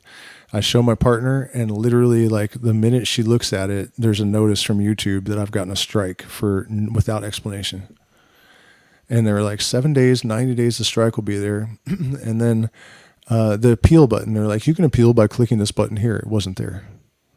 And I'm like, what the fuck? And I'm demonetized, so I'm not supposed to get help from the help center. But they don't know I'm demonetized because that's AdSense. So it turns out they thought I was still monetized. So I hit up the help guy, and he's like, well, obviously you were bullying or harassing, and that's because that's what we gave you the strike for. And I'm like, there's no post taken down. And I screenshotted it to him and sent it to him, and he's like, huh, there's no post? I'm like, nope. And he's like, well, why don't you appeal? And I screenshotted that, and I was like, because the appeal button's missing. And he's like, I was like, yeah, because I'm shadow banned for telling people to fucking think for themselves. That's why. That's all. That's it. You guys ever heard me spread hate or even like, misinformation or whatever? Like when? And like I'm always saying, you can tell people to believe stupid shit all day long. Nobody cares. But when you start telling people to question both sides of the aisle, and like everything, then I don't think they like that very much. I mean, also, like I said, I'm going to make a video where I show all this stuff and also my stats where I have like, I've had like 250% watch time on a short that gets 30 views. It's not how the algorithm's supposed to work. So they really are suppressing information, and it is frustrating for me to continue doing this knowing, based on my analytics and stuff, I should have much, much, much higher traffic. So but yeah, we had put all this energy. We bought more equipment and stuff, because we're like, well, things are going pretty well. And then they're like, nope, you're fucking banned, dude. But I won, I guess, because I got a hold of the help guy and I was like, what did I do? Show me what I did. Show me.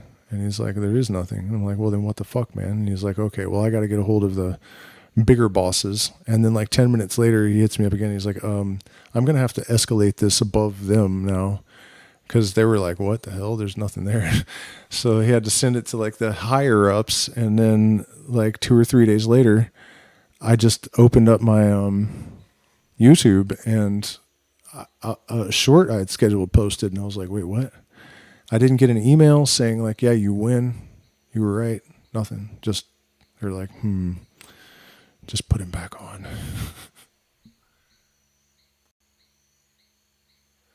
That's not a new visual format. It's what do you mean? It's looked like this for a while.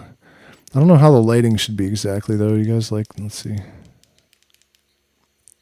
You know, I could probably play guitar even right now.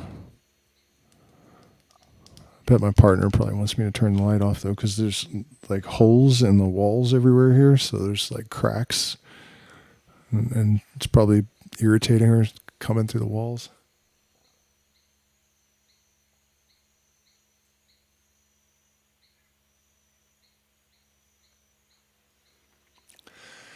Yeah, well, like I told you guys, if the Patreon drops below $500 a month, I'm deleting the channel. So let's see. Let's see.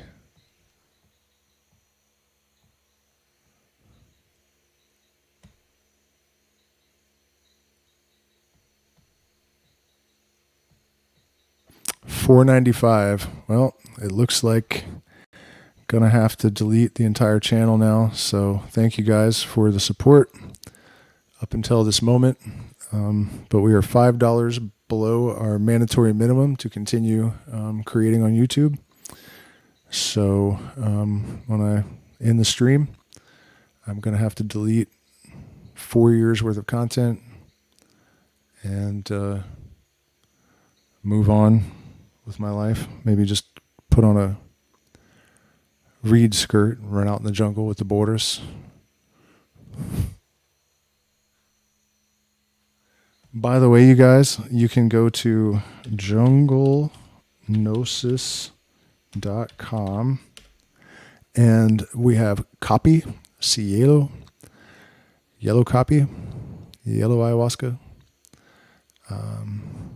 wachuma paste, rape combo, Shipibo textiles made by Juanita herself, Maestro Juanita, with Icaros, the sigils for the Icaros on the back of the dresses and stuff are great, absolutely amazing.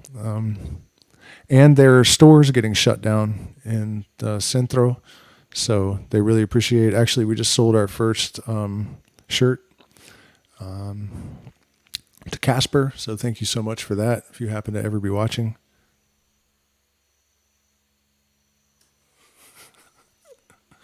I said that, man. I said if it drops below $500 again, I'm deleting the channel, man. And it's at $4.95, so I guess I got to keep my word. This toast, y'all. Fuck it, I'm done.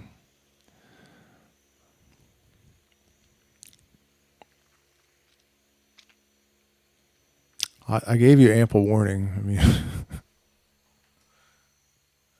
but yeah, man, they're deleting the they're deleting the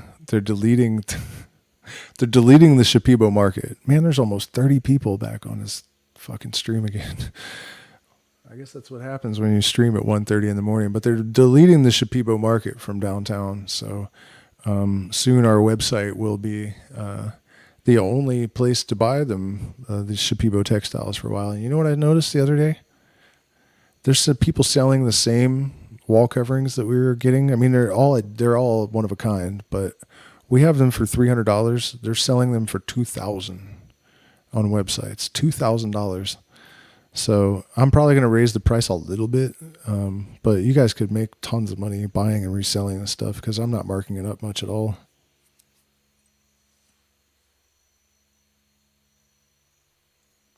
I brought enlightenment to you. I hope I brought something to you. I mean, it doesn't have to be full-blown enlightenment, but squeegeeing people's third eye is why I'm alive.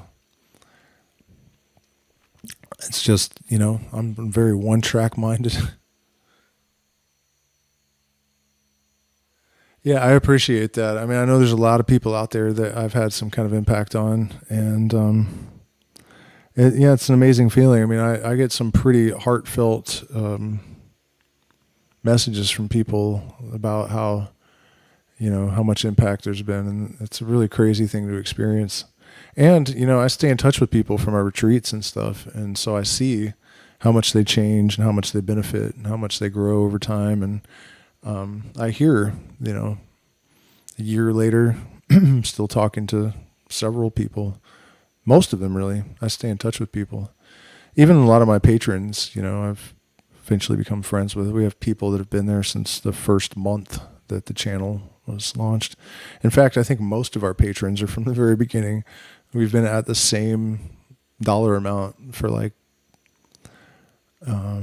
4 years almost. After demonetization, we went from $2,500 a month to like $500, and it's never changed. It's just been the same for 5 years.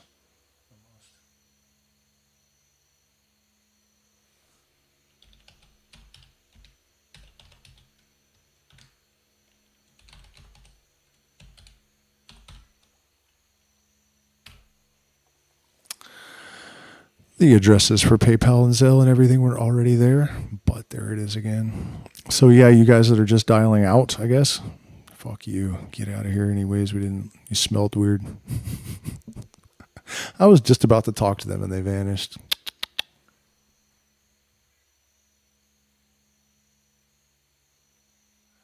Johann Kraukamp.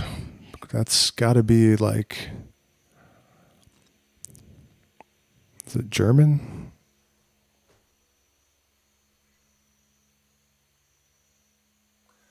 I don't know who Frau Blucher is. I've asked her. That's my partner's email.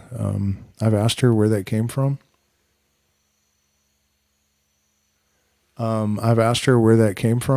And she's never answered me. So I don't know. She is German, though. My partner is German and Italian. It's weird. We're all from different countries. My son was born in Ecuador, so he is Ecuatoriano Rubio. He's a blonde Ecuadorian. And mi esposa es de Alemania y yo de California.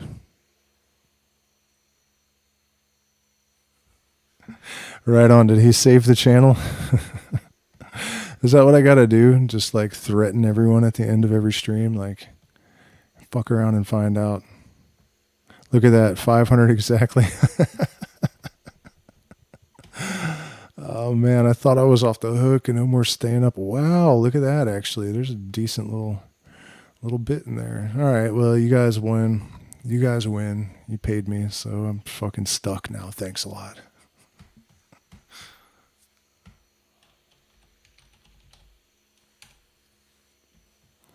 It's crazy, man, what we've been through down here. I'm not really trying to complain because I've been employed for like 4 years of my adult life or something. It doesn't mean I don't work. Don't get me wrong. That's all I ever do. I mean, I work all day, every day, into the night, late at night, a lot of times. Because for me, the important thing is that I'm the one making decisions about what I'm going to do and when I'm going to do it. And as long as I have that sovereignty, damn, my download speed is 100 right now. Shit, that's fast for the jungle. Wowzers. And you know what? It really sucks for me to stay up late at night too, because I'm in Peru right now, and that means there's going to be chainsaws at 6:30 in the morning. The worst is that they have these huge megaphone things that sound like hammered dog shit. Right? And at 6:30 in the morning, 6 o'clock in the morning, they're like, "Hola, motherfuckers, wake up!" Like, I don't know what the hell they're talking about, but they're just blaring these things with this garbage music that's drowned out in distortion. And it's like, what in the hell? Why would you do this? Not every morning, but almost. It's like the town has this like huge announcement system, and they're like, blah! This awful distorted music and shit, and then they stop and you can go back to sleep. But it's just so weird. Like, why would you do this every day? And then they get up early, so they stay up late too. Like, sometimes the bass will just start kicking off at like 1 a.m. All of a sudden, you're like drifting off to sleep, and it's all boom, boom, boom, boom out of nowhere. And only Latin people would consider an air horn a musical instrument. Seriously. Like, oh yeah, that fucking slaps. Like, what are you doing? Like, who was the first lunatic to hold an air horn up to a microphone and like, bro?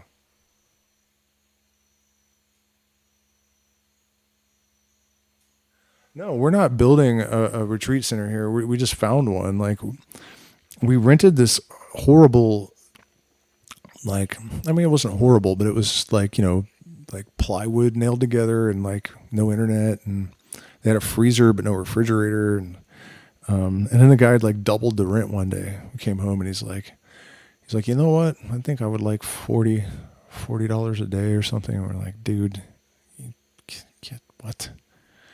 And so, there aren't very many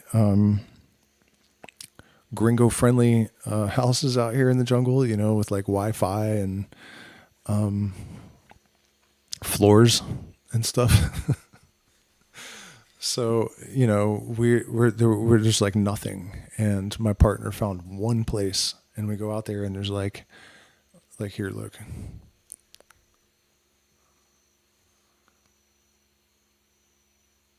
Headdresses on the wall and drums and shamans painting stuff everywhere, and a medicine circle outside, and a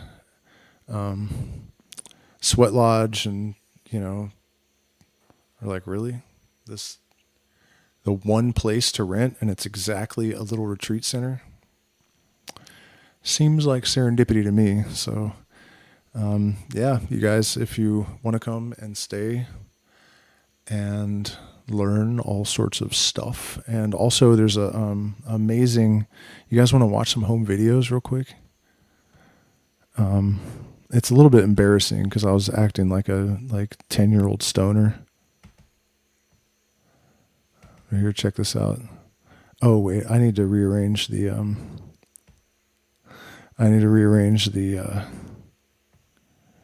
hold on, let me get my big dumb head out of here.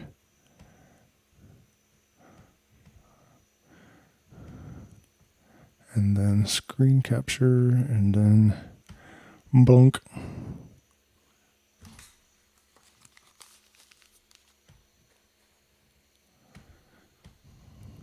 We were just walking along, and all of a sudden this monkey's not in a cage. We're in a cage. It's like just like a fence, like around the walkway to protect you from those, I guess. And this is almost extinct, this thing here. It's a red-headed wappo or something. And we're just walking along, and all of a sudden something slams, and 50-pound monkey hits the fence. It's all bam, bam, bam. And I was like, what the fuck is that? Wigging out, and I look up, and there's this monkey dong in my face.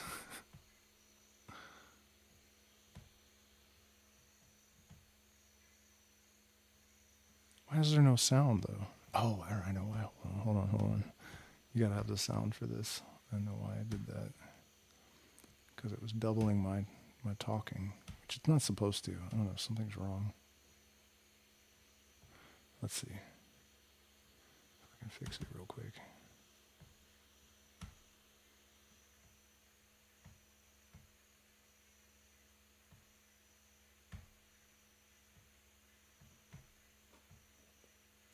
It should be fine. No, I don't know. It might double everything though. Hope not. Still no sound. What the fuck?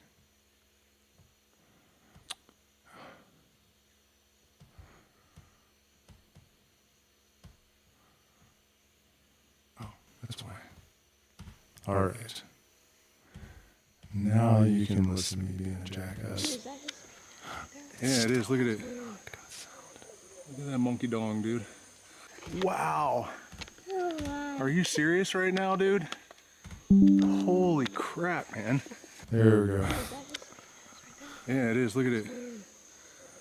Look at that monkey dong, dude. Wow. Are you serious right now, dude? Holy crap, man. That's a wild monkey, dude. What? I wonder what would happen if I tried to touch it. Oh my gosh. Hey, look at his balls. Nice, bro. Are you gonna pose for me? Boop. He doesn't care if you touch him. He's gonna run up I don't know, dude. He just ran and just slammed into the thing. Dude, is that his? It's right there. Yeah, it is. Look at it. Weird. Look at that monkey dong, dude. He's like, what's up, homies? Barbed. Oh, his balls just moved. Okay, dude. Whoa, man. You need to just chill, bro. What are you doing there? Hey, there's another one coming. Look. Or no, those are birds. Yeah, what the hell, dude? Yeah, you know, he doesn't... He might be friendly. Yeah, he's tame, I guess. Yeah. He said this, they said this is a rescue center here, too. Oh. I didn't... Oh, he wants to be rubbed. Look at Oh that. my gosh. Oh, he's nice, dude. Look at him. He's like, oh yeah. You're a woolly monkey, aren't you? Look at his beard. Look at his beard, dude. His head is also a nutsack. What do you think, buddy?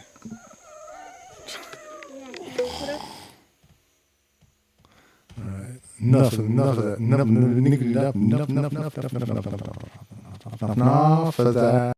Enough of that. Enough of that. Why is it still doubled?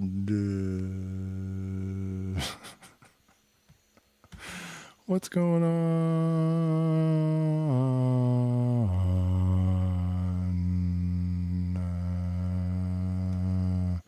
What's going on?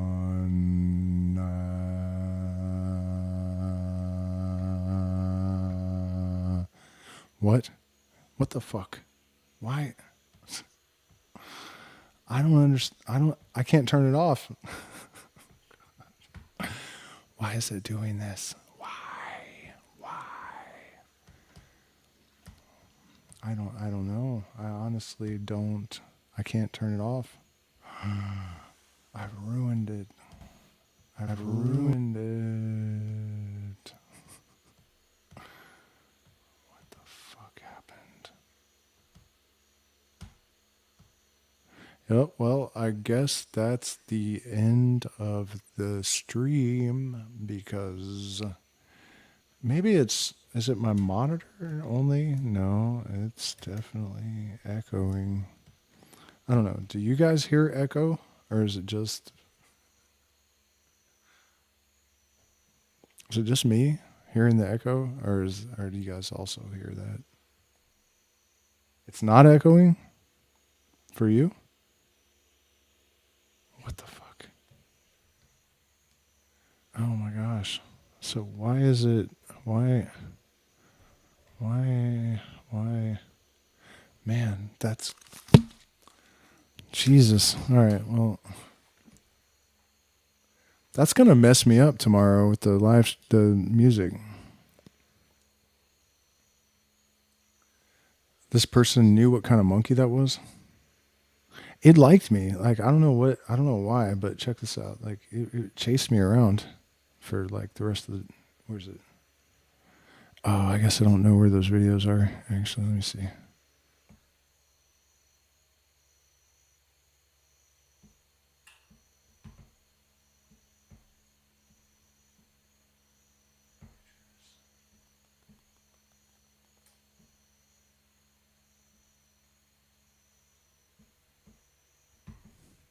Oh, that's right. She moved everything today.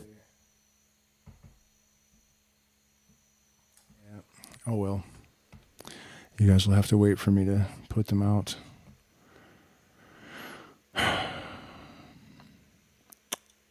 Man, now I'm a little bit worried about tomorrow night's music because shit's all fucked off.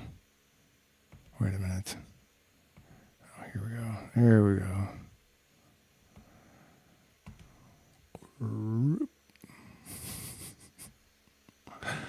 So I was making all those weird noises and you guys didn't even have an echo, so I was just being a fool for no reason. It's cute.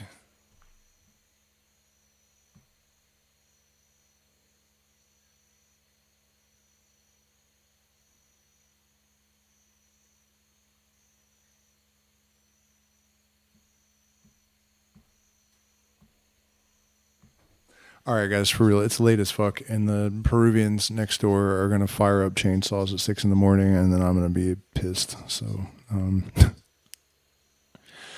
gonna go to sleep, and then I will see you guys tomorrow. I will play music for hours and hours and hours, but I'm probably gonna have to do it before the peak hours of internet and after, because if I try to stream from 8 to 9, I have like download speed of 1.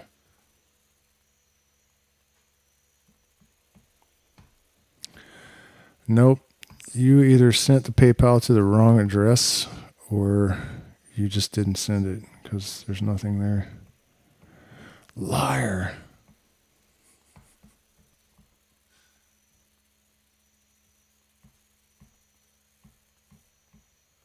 Unless it takes a minute, but yeah, I don't see anything. Either way, I still love you, and try to take care of yourselves until I see you again. Do hit the like button. Send me millions of dollars so that I can re-engineer the entire planet. I want to become Emperor of the Earth, which is a dumb kind of name, but we named it right because we behave the same. We are dumb all over. Dumb all over, near and far. Dumb all over, black and white. People we is not rap tight.